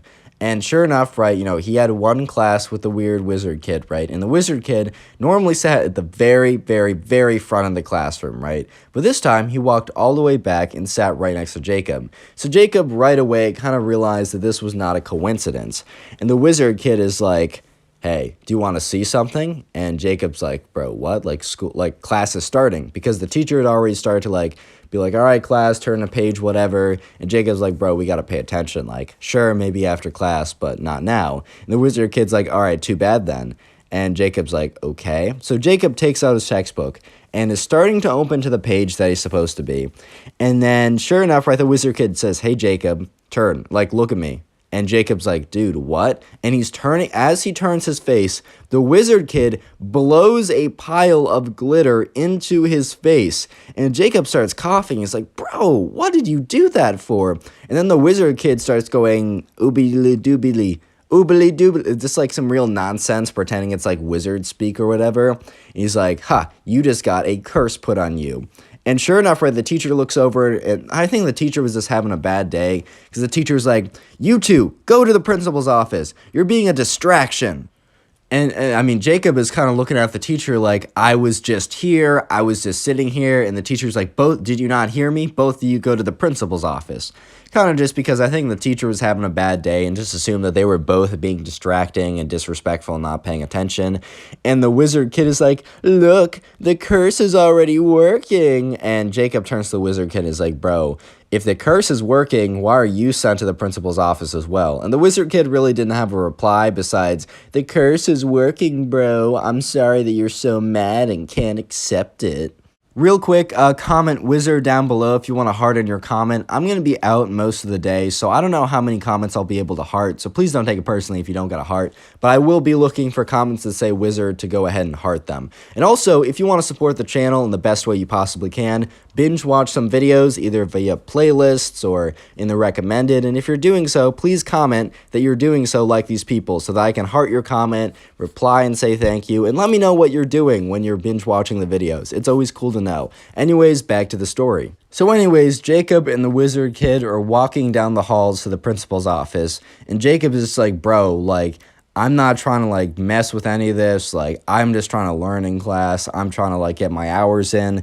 Why are you doing all this to me? And the wizard kid is like, because you decided to disrespect me in dodgeball. And I told you you'd suffer the consequences. It looks like one of my spells is working. Maybe if you're nice enough to me, I will issue a counter spell. And Jacob does not believe it. And it's like, bro, you're obviously not a wizard. Like, a counter spell would do as much good as, like, an actual spell. And the wizard kid gets really butthurt at this. And it's like, I am a wizard. Can you not tell that, like, the curse I put on you sent us both to the principal's office? And Jacob goes on to say, as they're walking to the principal's office, bro, I don't believe it actually worked, because if the curse was actually effective, it would just be me going to the principal's office, not both of us. Sure enough, they eventually get to the principal's office, and the principal is kind of just like, all right, guys, I got a note from your teacher, or an email, I guess not a note, that you were, like, being distracting in class and distracting others and distracting yourself. Like, can you just tell me what was going on? And the wizard kid is like, ha, I put a spell on him. And the principal's like, okay. And then turns to Jacob. Jacob, like, why are you here? And Jacob's like, I don't know why I'm here. Like, I was just sitting here, and this kid decides to, like, quote unquote, put a spell on me, which basically just means blows, like, I don't know, not fairy dust, but like sparkles and stuff into my face and then say a bunch of nonsense. And then for some reason, I got in trouble too. And when like Jacob said for some reason, the wizard kid turns and says, not for some reason, because of the curse. And Jacob's like, you're not a wizard, bro. Like, there's no curse. And the principal's like, guys, I don't know what's going on. I think it's just like both you guys just go to detention later today and we'll be done with this. And Jacob's like, what? And the wizard kid is like, heh heh heh. The curse continues to work. And Jacob once again says, I will reiterate this, but if it was actually a curse, why are you receiving the same punishment as me? And the wizard kid is like, you're just mad because you're realizing the curse is real. And Jacob is just so mad at this point. He's like, bro, this is so stupid. So sure enough, Jacob and, the wizard kid, they go back to class, and, Jacob he's just not paying attention because he's just so mad that he has to go in and, he has to go to detention later that day. He's not trying to do that. And sure enough, time eventually comes around, and it's time for them to go to detention. And Jacob and the wizard kid, they get up and, they walk over and they go into detention, and there's like a few other kids there or whatever.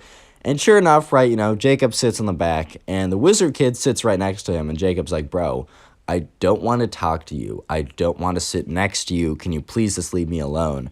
And the wizard kid's like, well, if you don't believe in my spells, I'm going to keep putting spells on you till you believe it. And Jacob's like, fine, put as many spells as you want on me. Like, trust me.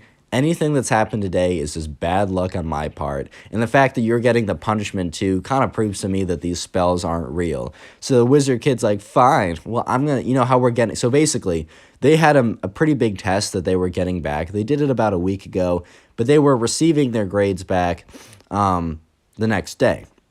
So the wizard kid's like, fine, well, I'm going to put a spell on you. And because of the spell, you're going to fail the major test we're getting back. And Jacob's like, well, I know I did pretty well on it because I knew the answers to basically every question, and the teacher's already graded them, so it's not like the grade will be changed, so sure, let's, put a spell on it, right? And Jacob's like, well, how about you also put a spell on your test to make you do well, so that I'll fail and you get an A. And if that actually happens, both of those things happening, right, I'll believe that you're a wizard, I'll bow down, I'll accept your glory as a ruler or whatever, right? The wizard kid's like, fine, like, fair enough. And the wizard kid, like, takes out a little stick and starts waving it around as, like, biddly boodly, goodly billy. It just says something like nonsense or whatever. And so at this point, Jacob was like, all right, well, this is going to prove to this kid that, like, his wizard powers are fake because I know for certain that, I did well. However, Jacob is starting to feel like, wait, because remember, dude's in middle school, don't make fun of him, but he's like, wait, what if this kid actually does have wizard powers? What if this kid can actually put a spell on me, right? And he's like, no, that's ridiculous, Jacob, come on now. But Jacob's like, wait, did I just give myself an F? But then he realizes, wait, no, like, come on now, like, okay, obviously, I did well on this test. And the kid's gonna realize tomorrow that he's a fraud. Sure enough, eventually, detention or, I don't know, whatever they were in, it ends, and the next day rolls around, and they go back to the class where they both had a major assessment being passed back. And this time, right, Jacob makes sure that the wizard kid sits right next to him. He's like, all right, well, we're gonna see if your spell actually works. And the wizard kid is like super, I don't know, he's like, super full of himself. He's like, I don't know why you'd want to fail an assignment you work so hard on. Like, just because, like, you wanted to testify as actually a wizard. Like, that's so ridiculous. You just played yourself, bro. Stuff like that. But sure enough, right, the teacher eventually goes around and starts handing back the tests. And the first test that was handed out was Jacob's. And, Jacob got an A on the assessment. So he takes the paper, flips it around, and shows it to the wizard kid. He's like, oh, looks like your spell didn't work. And he's like, well, so, and Jacob's like, all right, just admit it, checkmate, I got you. And he's like, well, the problem is actually that, I just didn't do the spell properly. And Jacob's like, all right, well, did you do the spell properly for your test? And the wizard kid's like, oh, yes, 100%. I'm getting an A on this. And to be fair, Jacob was definitely kind of like, he was kind of being a little risky here because the wizard kid maybe was also like really smart or cheated or something. But for some reason, maybe the wizard kid actually did get an A. But Jacob was kind of like assuming that the kid was going to be too busy doing spells to actually study. So sure enough, the teacher hands back the wizard kid's paper, and you could already tell that the kid did not do well because the teacher handed back every single test face up except for the wizard kid's test, handed that one face down. And yeah, sure enough, the wizard kid flips over the paper and Jacob is watching and there's a big F in a red circle. And the wizard kid, after seeing the F, quickly flips over his paper again and is like, look at that. I actually got an A. Looks like my spells are right. And Jacob's like, bro, I saw the F. Like, I know you failed this. You're probably too busy doing the spells to actually study. The wizard kid's like, no, bro, I got an A. And, like, I think Jacob did this quick enough that the wizard kid was just not able to react. Because sure enough, right, Jacob reaches over and quickly flips over the wizard kid's paper. And there's a big, massive F and a circle on it, being like, oh, so you got an A now? The wizard kid's like, that's just a typo. You can ask the teacher. And the wizard kid kind of just said that because, like, obviously Jacob's not allowed to say, hey, what did this random classmate get on this major assignment? Like, the teacher's going to be like, mind your own beeswax, bro. Like, obviously. So Jacob's like, all right, wizard kid, you proved to me that you are not a wizard. He's like, no, I'm going to keep putting spells on you till, like, you realize. And, yeah, so for the rest of the week, the wizard kid would come in and blow, like, bubbles on him or, like, I don't know, fairy dust or all this kind of stuff and like say a bunch of random stuff. But yeah, Jacob did not have any other negative side effects that happened that week. And the wizard kid eventually realized that, yeah, he was not a wizard and that he was not able to convince Jacob that he was a wizard. So eventually the dude stopped and yeah, Jacob was able to get back to his normal life and would not be sent to the principal's office because someone put a spell on him Click on the anymore. video on screen right now. I know you'll enjoy it. Just click it, do it.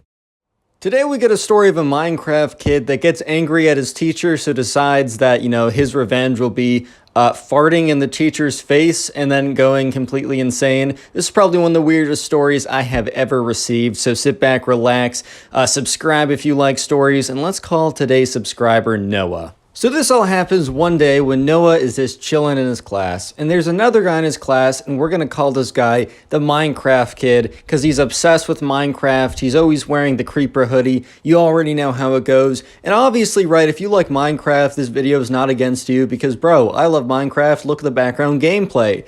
But anyways, right, so Noah was just chilling in class. And he looks to like his left, and directly like to the next of him, directly adjacent to him, is the Minecraft kid. And him and the Minecraft kid weren't like best friends or anything, but he had nothing necessarily against the Minecraft kid. And the teacher was beginning the lecture on whatever it was, and he sees the Minecraft kid, you know, he had his computer out because everyone had their computers out. It was like 6th grade, and that was like the first time that, like, you know, they were given school computers or whatever, or Chromebooks, or I don't even know. He had his computer out though. And like, you could have your school given Chromebook or school issued Chromebook, or you could bring your own computer. So the Minecraft kid, you know, brought his gaming computer. And the difference with today and any other day is Noah looked over and saw the Minecraft kid reach into his backpack, pull out a mouse pad and a gaming mouse. You know, one of those like gaming mice that like all light up and glow and all that stuff? Yeah, he whipped out one of those. And at first Noah's like, oh, he just wants to use a mouse instead of the trackpad. Like, that's totally understandable. Trackpad sucks. I 100% agree. And anyways, right, you know, Noah doesn't even really pay that much attention. And that is until he hears the Minecraft soundtrack. Super, super, super loud. Minecraft soundtrack is beautiful. I've actually like gone to sleep to it a couple of times on Spotify, but that's beyond the point, right? Anyways, right, so Noah is like, he realizes that the Minecraft kid next to him is not only like not really caring that, you know, he has his entire gaming setup out, he also just doesn't care that Minecraft music is blasting away. And sure enough, right, you know, you hear the Minecraft soundtrack, you hear the walking footsteps in Minecraft, you hear him beating up some chicken and the chicken making like squeaking noises or whatever. And so Noah's just like, oh my God, like this kid's gonna get in a ton of trouble. But sure enough, right, the music was just so loud that the teacher like turns around and like looks at like the Minecraft kid and is like, Minecraft kid, like turn down that music. Like you can't be playing music in class. So the teacher didn't realize that this was just like music to a video game. The teacher just thought that the Minecraft kid was playing like music in class, which, you know, sometimes kids have like tried to like listen to music, but normally they'd use headphones or whatever. And the teacher says, hey, no listening to music in class, you gotta be paying attention. So the teacher kind of doesn't think anything more of it and goes back to their work. And so the Minecraft kid, sure enough, just turns off the volume, but keeps on playing Minecraft. And it's super obvious because he's like whipping his like mouse around and like clicking really fast and doing all this stuff. And obviously if the teacher paid like really close attention, he would realize that the Minecraft kid was not just listening to music, but was not listening to music at all, but instead was playing a video game with music in the background. So anyways, right, Noah's like, dude, this kid's gonna get caught. And sure enough, right, you know, the Minecraft kid, I think in the beginning was playing like normal Minecraft, but then he goes on to one of those servers. I think he's playing bedwars or something. And this kid is like really good at bedwars. And when you're really good at bedwars, a lot of times you'll be clicking super fast so that you can place more blocks. Or maybe when you're fighting someone, you take less knockback and you might get more hits. So this kid starts butterfly clicking, which is when you take two fingers and rapidly slam your mouse with it. And sure enough, right, the kid in the middle of class starts spamming his mouse like, and Noah was just like, dude, that's so loud. And sure enough, the teacher turns around and is like, hey, Minecraft kid, are you playing video games in class? And the Minecraft kid legitimately keeps on clicking because apparently he's in the middle of like a fight or something, like a PvP fight, and keeps on clicking, ignores the teacher for a good 10 seconds. The teacher looks at him in disbelief, and the Minecraft kid looks up and is like, huh? And the teacher's like, shut off your computer. You're not allowed to be playing video games in class. First you're listening to music, now you're playing video games. Like, that's super disrespectful and distracting. You're not just distracting yourself, you're distracting everyone else in the class, and that is totally not fair for them. And he said, and then the teacher followed up by saying, Minecraft kid, you're on super thin ice. Turn off like your video game. So the Minecraft kid is like, whatever, man. And like, you know, closes the computer, like closes the computer screen, whatever, and kind of like slumps back in his chair with his arms crossed because, man, he just, you know, he wanted to play Minecraft. He didn't want to pay attention to whatever was going on in class, right? So at this point, Noah thinks that the Minecraft kid is done being stupid in class, but Noah was very, very wrong to say the least. Because anyways, right, Noah kind of goes back to paying attention to the class, you know, trying to like take some notes. He's trying to do well in this class. And then Noah, to his surprise, hears clicking noises. And he's like, all right, there's no chance that like the Minecraft kid is back to playing his video games. But sure enough, the Minecraft kid had taken out his computer again and went back to playing Bed Wars. And once again, he's on his mouse going like clicking it literally as fast as he possibly could. And that he's not being slick. He's not being like anything like, he's not being clever or anything like that. Because the teacher immediately turns around and is like, Minecraft kid, I told you, like, you can't be playing video games in class. I already told you you were on super thin ice. Like, that's it. If you can't like pay attention and you're going to be distracting everyone else, then you can't be in this class. Go to the principal's office and she'll deal with you.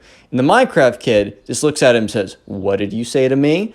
And the teacher's like, no back talk. Go to the principal's office now. And from here on, things were about to get much, much worse. But real quick, comment Minecraft down below if you want to harden your comment, as Minecraft is the secret word of the day. And by the way, if you've been binge watching my videos, please leave a comment like this down below so I can heart it, maybe reply, just so I can know that you're doing it and say thank you. Because when you watch a bunch of my videos in a row, it really does help out the channel more than you can even imagine. And I mean, also, if you want to be like this guy, I'm not saying to leave a playlist of my videos on overnight when you go to sleep with the volume on 1%, but I'm also not saying not to do that. Wink. Wink, wink, wink, nod, smile. Anyways, back to the story. This is where it gets crazy. So at this point, the teacher has told the Minecraft kid that, you know, he needs to go to the principal's office right now. And the Minecraft kid is not happy about this at all. And so sure enough, you know, the teacher, let me just paint the picture for you guys. The teacher is sitting down at their desk, at their chair, whatever, right? And the Minecraft kid walks up to go to like the door to leave the class, presumably, right? You know, because he has to go to the principal's and whatever, right? So he walks up to the front of the class. At this point, everyone has kind of been paying attention. Noah's like, wow, like this kid, whatever. I mean, the punishment fits the crime. If you're being an idiot, like play stupid games, expect stupid consequences, like it is, or expect stupid prizes. That's the actual phrase. My fault. But anyways, right, the Minecraft kid does something absolutely crazy because he walks up to the front of the class and he slows down as soon as he gets to his teacher. And the teacher's like, keep moving. Principal's office is that way. And as soon as the teacher says, keep moving, the principal office is that way, the Minecraft kid runs over to the teacher. And the teacher, remember, is sitting down at a pretty low desk / chair. And the Minecraft kid stands, like, whips out a chair, puts it down in front of the teacher. And the teacher is in the middle saying, hey. And the Minecraft kid steps on the chair, turns around, and rips the biggest fart you've ever heard in the teacher's face.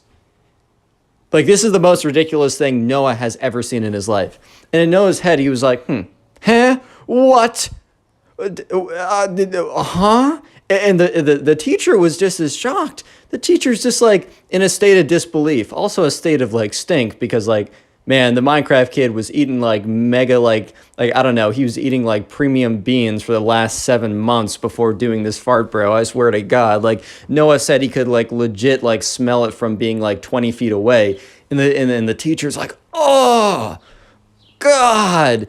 And then the Minecraft kid's like, yeah, and then runs away. So the teacher is now steaming mad because he's got this big old fart that was just like landed in his face. This kid is destroying his entire class. So now the Minecraft kid is like, catch me if you can, and starts running around the class. And the teacher is so mad right now. Like the teacher is so angry. So the teacher starts sprinting after the kid. And the Minecraft kid is like, it just starts like running around the class, pushing over chairs to make it harder for the teacher to get. And the teacher's like, that's it. You're gonna be suspended for so long. You'll be lucky if you don't get expelled. I'm calling up your parents and I'm writing a full report. And Noah and everyone else in that class was just sitting there with their mouths dropped their mouths dropped open to the floor. They were just like, what is going on? Like, oh my God. Like, I knew this kid was a little weird, but seriously, what is going on right now? And so the Minecraft kid is sprinting around the class, kind of doing like, so, like in football where you kind of like psych them out and then you go the other way.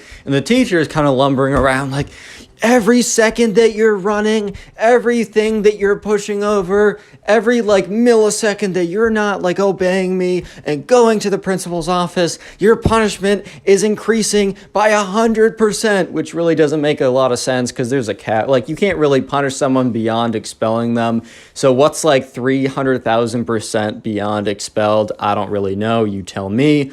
So anyways, right, the Minecraft kid's like, and then eventually, right, the Minecraft kid accidentally like trips on something. The Minecraft kid falls, and at this point, the teacher has made up enough ground to grab the Minecraft kid by the the scruff of his creeper hoodie, and it's like, you are coming with me. And the entire class is so silent as this is the most ridiculous thing they have ever seen in their life. And Noah is just like, oh my God, do I have a story to tell my mom? So anyways, the Minecraft kid is being dragged out by his creeper hoodie and all 4 legs are flailing. He's like, no. And then like the teacher goes out the door, slams it shut. The entire class is silent. No one's mumbling. You would have thought that people would have been like, wow, that was crazy, guys. I wonder what's... No. Nope. It was dead silent. Nobody uttered a word. And because of this silence, they were able to hear very clearly the teacher yell, hey, get back here. And within about 20 seconds of them hearing the teacher yell that, they once again see the class door slam open, and the Minecraft kid, with his hair all messed up and his clothes all kind of like ripped up a little bit, runs into the classroom, slams the door shut, and then locks it, because for some reason this door locks from the inside, which actually I guess that does make sense, but he locks it from the inside. You didn't need a key, you just need to press something. And the Minecraft kid goes over to the teacher's desk after locking the door, literally takes his foot and kicks off everything, including like a $500 Chromebook, right? That kind of breaks on the floor. All the books fall over. The teacher's coffee mug flies off the desk and like smashes on the floor. And the Minecraft kid steps on the teacher's chair and then steps on the desk and is like, attention! I mean, dude, he didn't really need to say attention to get their attention, because literally everyone was paying attention to this guy at this point. The Minecraft kid goes on to declare himself as the ruler of the class, and that he is now the dictator and they must do what he says. And everyone in the class is just like completely silent, because they're just so shocked by the chain of events that just happened. And the Minecraft kid says, now, as ruler of the class, you must refer to me as Lord. You will not call me by my name. Let's call him Joseph. You will not call me by my name, Joseph. You will only call me by Lord. And everyone in the class is just like, huh? This is bit like, they're just like, what happened in the last 7 minutes of this class? How did we get from learning about the quadratic equation to this, to having a kid like fart in the teacher's face, run away from them, close the door, slam all their stuff off the desk, and declare himself ruler of the class? How did we get here? So anyways, right, they're basically held hostage by the Minecraft kid, because, sure enough, like, people come to the door, they're slamming on it, they're like, hey, let us in, and the Minecraft kid's like, nobody go to that door, like, nobody dare do it. And one kid is like, hey, like, I gotta go to the bathroom, because at this point, they were kind of like accepting that the Minecraft kid was the de facto ruler, at least for the next like 10 minutes or so. And the Minecraft kid's like, no, that's treacherous. You just want to let them in. And the kid's like, dude, no, like, I really gotta pee. And the Minecraft kid's like, that's too bad. You should have thought of that before I took over. And the kid's like, bro, like, how would I have known that any of this nonsense was going to happen? The Minecraft kid is like, too bad, so sad. So at this point, Joseph was sitting in, or Noah, not Joseph, sorry, that's the name I gave the Minecraft kid. At this point, Noah was sitting in class, and he was getting he was getting pretty upset. He just didn't want to deal with, the Minecraft kid anymore. He was like, this kid is a menace, he's totally insane. The thing is, Noah's actually trying to pay attention in class. Like, Noah is trying to, get his grade back, because he was struggling on the first couple tests, so he was really committing to learning the material. And he was getting kind of angry that he was kind of being robbed of this experience. As funny as he thought it was, he really didn't want to have to deal with this much longer. So Noah was thinking to himself, all right, there are most likely security guards at the door, if not some kind of adult that can help us in this situation. Because for the last couple of minutes or so, people have been slamming on the door, let us in, Minecraft kid, or Joseph, let us in, Joseph. Like, you gotta let us in, man. Your punishment will be worse. Or it will be your punishment will be worse the longer this is. And so, at this point, Noah is like, all right, I think I'm just going to make a dash for it. But I got to cover it up so this crazy kid doesn't, fart attack me or something. Like, I don't know what he's going to do. I don't want freaking pink eye, bro. Like, that's disgusting. So Noah's like, hey, do you mind if I sharpen my pencil? And the Minecraft kid's not the brightest man ever. So he's like, sure, peasant, go ahead. And he's like, wait. No. And then Noah's like, dude, what? He's like, ask me again, but you must refer to me as Lord. And Noah in his head is like, all right, this kid freaking sucks, but I'm about to ruin him. So yeah, whatever he wants for his next 30 seconds of rulership. So he's like, my lord, do you mind if I sharpen my pencil? And the Minecraft kid is like, fine, peasant, go ahead. And the Minecraft kid is sitting on the desk, and he's kind of made it like a king, like a king throne in a sense. And everyone is kind of whispering to each other, going on their phones, trying to contact people. But sure enough, right, Noah kind of walks up and is very calmly walking towards the pencil sharpener, which was on the other side of the room as the door. It was towards the front of the room, which means he didn't have to do a massive sprint, but it was kind of on the other side. So he's walking very slowly to the pencil sharpener, and that's when he's able to look out the door. And sure enough, there are like, he sees the outlines of two pretty big guys, and he's like, all right, these are the security officers.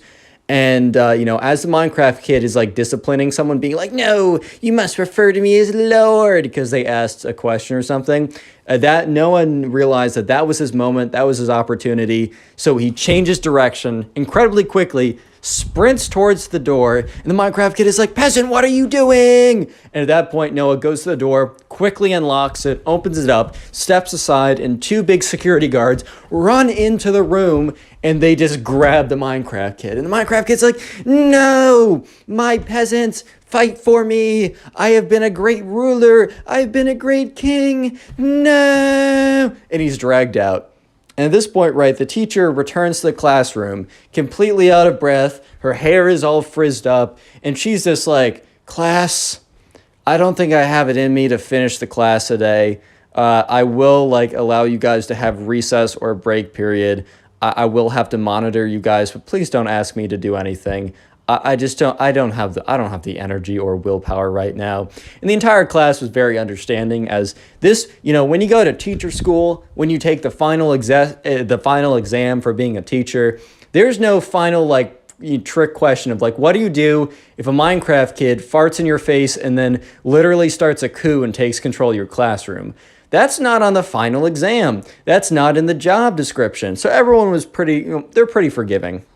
What ends up happening, however, is the teacher doesn't like monitor them. The teacher just gets another person to watch after them, because the teacher's actually going to the hospital because her eyes and her entire face were feeling weird. What ended up happening was both the teacher ended up getting had to go to the hospital and got like pink eye, like a very severe case, and got like an eye infection. She's totally fine now apparently, but when the Minecraft kid farted in her face, all these like gross, disgusting germs got in there, and it could have been really bad. And because of all the nonsense that the Minecraft kid was doing, he was suspended for 2 entire weeks. Honestly, he's lucky that he didn't get expelled, but he was also afterwards, after those 2 weeks were up, he was invited back to the classroom, and he had to also during those 2 weeks write a paper saying why what he did was wrong and apologize to everyone. And he was forced to read that in front of the entire class. And Noah tells me that it was probably the most awkward experience. Click on the video on life. screen right now. I know you'll enjoy it. Just click it, do it. Today we got a story of a group of kids in the subscribers class who believe that the backrooms are real, and they decide to make an entire cult around it. It's a pretty crazy story, so strap in, subscribe if you like stories, and let's call today's subscriber Declan. So in Declan's class, there was a group of kids that all believe that the backrooms are real. If you don't know, the backrooms are an internet legend that are kind of about like it's like a separate multiverse that you can no clip out of. And it's like an endless series of rooms, kind of looking like an old abandoned office. And it's not real. I mean, who knows? But let's be honest, guys, I really do not believe it is real, and it's an internet legend. However, it's a very popular internet legend that regained a lot of popularity recently, and this is a very recent story. So anyways, a group of kids in Declan's class all believe that the backrooms are real, so they decided that they were going to start the backrooms cult. So anyways, right, Declan only knew about this because his friend was telling him about this like crazy group of kids that was starting a weird cult around the backrooms or something. So Declan's like, all right, man, that's kind of weird. But anyways, this story all happens one day when Declan was just, I don't know if he was walking to class, walking from class. For some reason, he was walking alone. And a kid comes up to him. He says, hey. And Declan's like, hey, like, I don't think I know you, but what's up, man?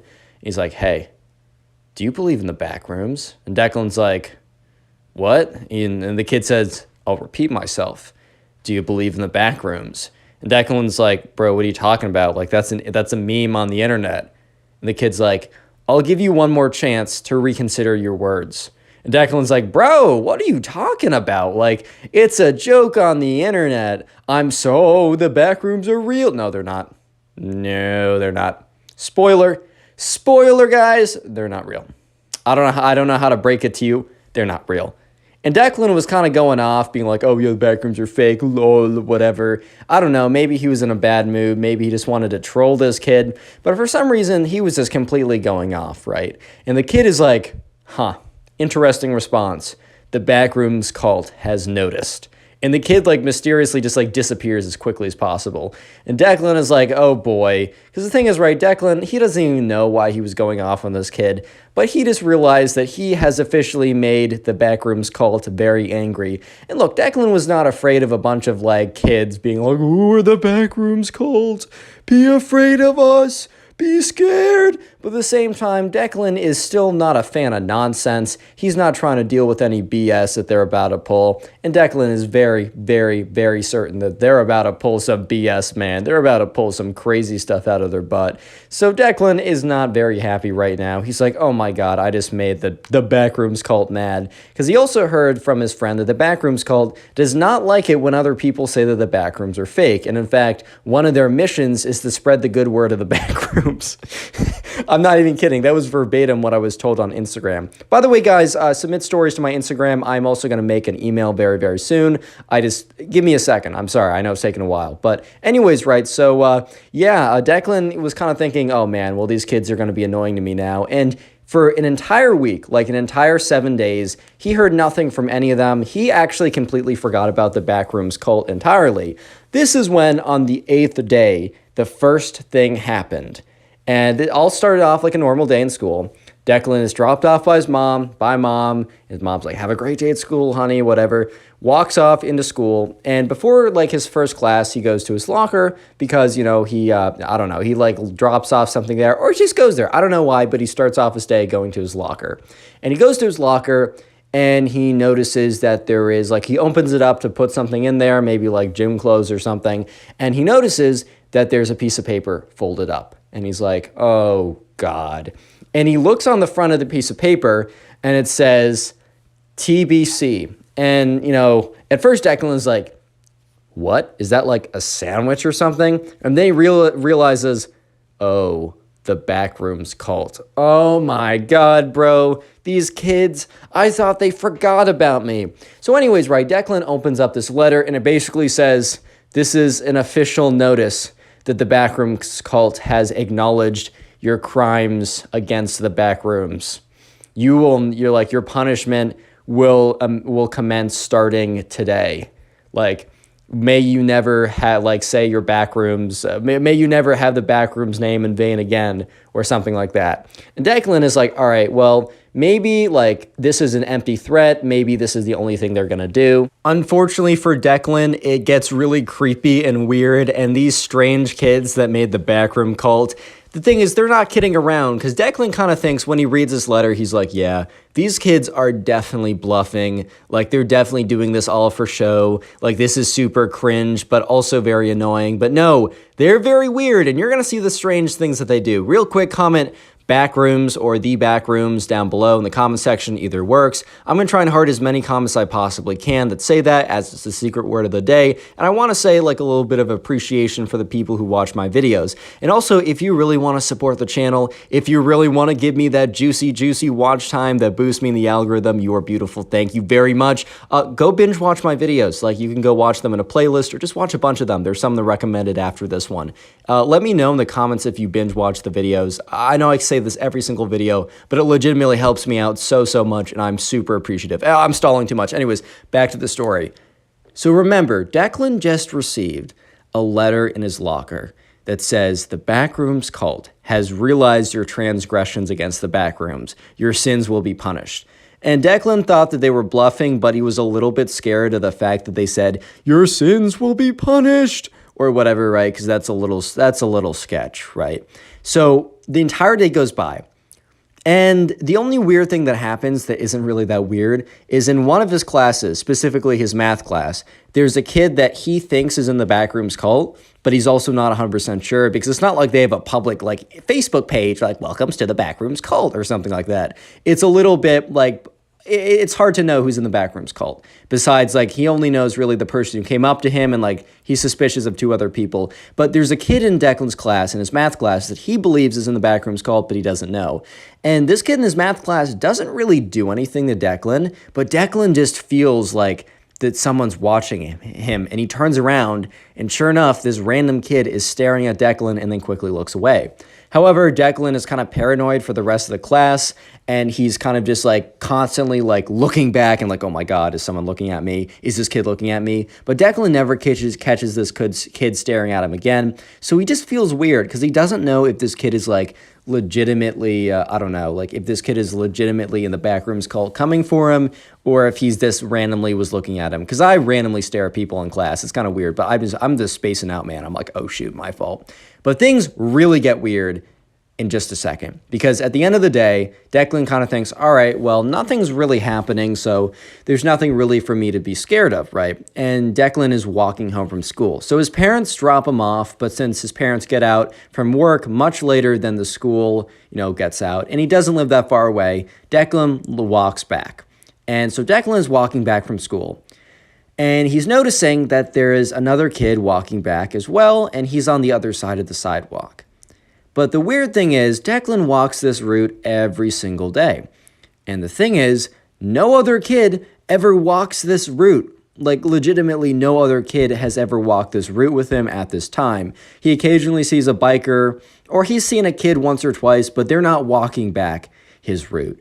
And Declan gets more and more sketched out when he looks behind him briefly, and he sees another kid. Not just one walking on the other side of him, but one walking directly behind him. Declan's heart begins to race. He's starting to freak out a little bit. And he's just like, all right, Declan, you just got to get home. These are either this is a coincidence or it's a bunch of weirdos in the backrooms cult. Like, they're actually not a problem. At least he's telling himself this. So he walks all the way back. And the weird thing is, right, Declan lives decently far out, and he doesn't really know anyone else that goes to a school in his neighborhood or his immediate neighborhood. Yeah, someone who's like a 2-minute walk, but not someone who lives like on a stretch. And he keeps walking. And Declan's stretch of houses is at like the very end of the neighborhood before it kind of goes into like a highway that goes to a city or whatever. And these kids, they keep walking. So they kind of walk by the majority of houses. And Declan at this point is like, I almost know for a fact that these kids do not live in any of the houses I'm about to pass. And then beyond my houses is legitimately the highway. Like, there's not a shot that these kids are like living on the highway, man. Like, that's just not a thing. So Declan is just like kind of freaked out. And these kids aren't like necessarily looking at Declan. They're looking at their phones. They're listening to music. They're kind of looking around. But they're most definitely following him because all of a sudden a third one appears pretty far in the back. But Declan's like, oh my God. And the thing that gives it away is he looks back and he looks at the third one and he sees something on their shirt and he can't figure out what it is. And this is when he realizes that, like, he takes out his phone and he pretends to take a Snapchat. But what he actually does is he takes a Snapchat of the other person in the background. And, while it's pretty blurry quality, he sees this other person has a hoodie. And what do you think is on the hoodie? TBC. It's like a handmade hoodie. Not handmade, but it's like ordered at one of those, like, make your own hoodie websites or whatever. And this kid is legitimately being so blatant wearing a backrooms cult hoodie. Like, it's at this point, Declan's like, all right, well, he's like, okay, this is super weird, but like, how scary actually is this? It's a bunch of like little Fortnite guys, like little bunch of Fortnite boys following me. And one of them has like a really lame, like the backrooms cult hoodie on. So Declan like stops freaking out a little bit, even though it was kind of scary for a second, right? So anyways, right, Declan eventually gets to his house, and he kind of like speed walks into his front yard, walks in, and he gets into his house, and he looks out the window, tries to be discreet about it, and is pretty discreet about it. He looks out the window, and he sees that all the kids that were following him, they simply just like walk by his house. However, Declan's sneaking suspicion was almost confirmed correct. I mean, besides the kid who wore the backrooms cult like hoodie, he saw that all the kids, instead of continuing to walk by because they would literally have to walk into a highway, all congregated. Like, they all came together and they all started staring at Declan's house, and Declan's like, oh my God, what? And anyways, right, they all kind of look at each other and they all start pointing at his house, and then they all walk away together. And Declan's like, all right, this is getting weird, even though these are just some like little Fortnite boys. Like, I don't really care, bro. Like, look, these kids are not that intimidating, but what they're doing is weird. So anyways, right, he kind of tells his mom, he's like, hey, like, there's a group of kids at my school that say that this internet meme is real, and I said it's fake. And then they have a little group behind it. They call themselves the Backrooms Cult. And, they asked me if I thought the Backrooms were real, and I told them no, and I wasn't the nicest about it, but like, whatever, that's kind of irrelevant. but they've been like, they sent me a letter in my locker saying that I'm going to have to pay consequences. And they followed me back home. And they're like, they followed you. And his mom's like, Declan, they followed you back home. He's like, Mom, it's very weird. But like, I was noticing people were walking all the way down to our street, which, is at the very end before a highway. And I didn't recognize any of the kids from being in the neighborhood. And one of them is even wearing a Backrooms cult hoodie, which, he shows her the photo. And his mom's like, well, what if that's a logo for something else? And Declan's like, well, maybe, but no, because of this. He goes into his backpack and he takes out the letter that is stamped with TBC, right? So she's like, oh my God, like that's the exact same format and everything. He's like, yeah, so just a little, they were also looking at our house and pointing. It's pretty weird. I don't know these kids. I just want you to be aware. And Declan's mom like, all right, well, I'm actually going to call the school because this is really strange.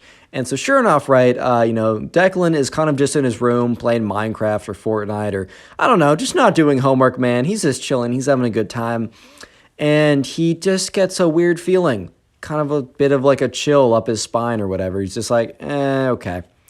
And for some reason, he's disinclined to like get up from his chair, kind of like, I don't know, take a break between games. And he walks by his window and something catches in the corner of his eye. And he's just like, And he goes back and he looks at the window and he's just like, because he looks out and there's a bunch of kids standing in his backyard, all wearing the backrooms. So TBC, sorry. I'm sorry if I kind of broke the atmosphere, but a bunch of kids wearing TBC sweatshirts, all because it's like TBC is in white and the rest of the hoodie is black, and they have their hoods on and they're all looking up and they're just like ominously staring into his window. And he's like, oh my God. So he quickly takes a video of it and kind of zooms in on their faces a little bit. Yeah, they had their hoodies up, but at the end of the day, you could still see their faces pretty well, bro. They weren't hiding anything, if we're being honest.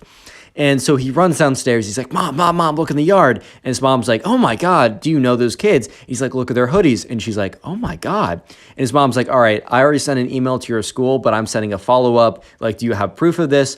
And he's like, yeah, I took a video. I'll send it to you. And then Declan takes another video, zooming in on their faces, showing everything. And then he notices all the kids like sprint out of his yard quickly. And I think like they noticed that he saw them and they just wanted to intimidate him. So after that, they ran away. So he's super weirded out. Declan, calls up a bunch of his friends to go to his school. And he especially calls up the one who's like told him about the Backrooms cult. He explains the entire story that I just told you. And all of his friends are like, yeah, man, it's super weird. And he's also like, one of his friends is like, dude, like the exact same thing happened to me. And he's like, I was talking to other people and apparently it's happened to other people too. They've been going up to random people. And if you say that you don't believe in the backrooms, they've been creepily stalking you in their hoodies. It is the weirdest thing ever. So Declan is just like, oh my God, this isn't like a singular thing. So Declan's mom gets on Facebook, posts the findings, and her post like reaches all these parents that go to his school. And she gets all these replies from parents saying, yes, these weird kids have been stalking my son as well. They've been stalking my daughter. It's like very creepy. It's very strange.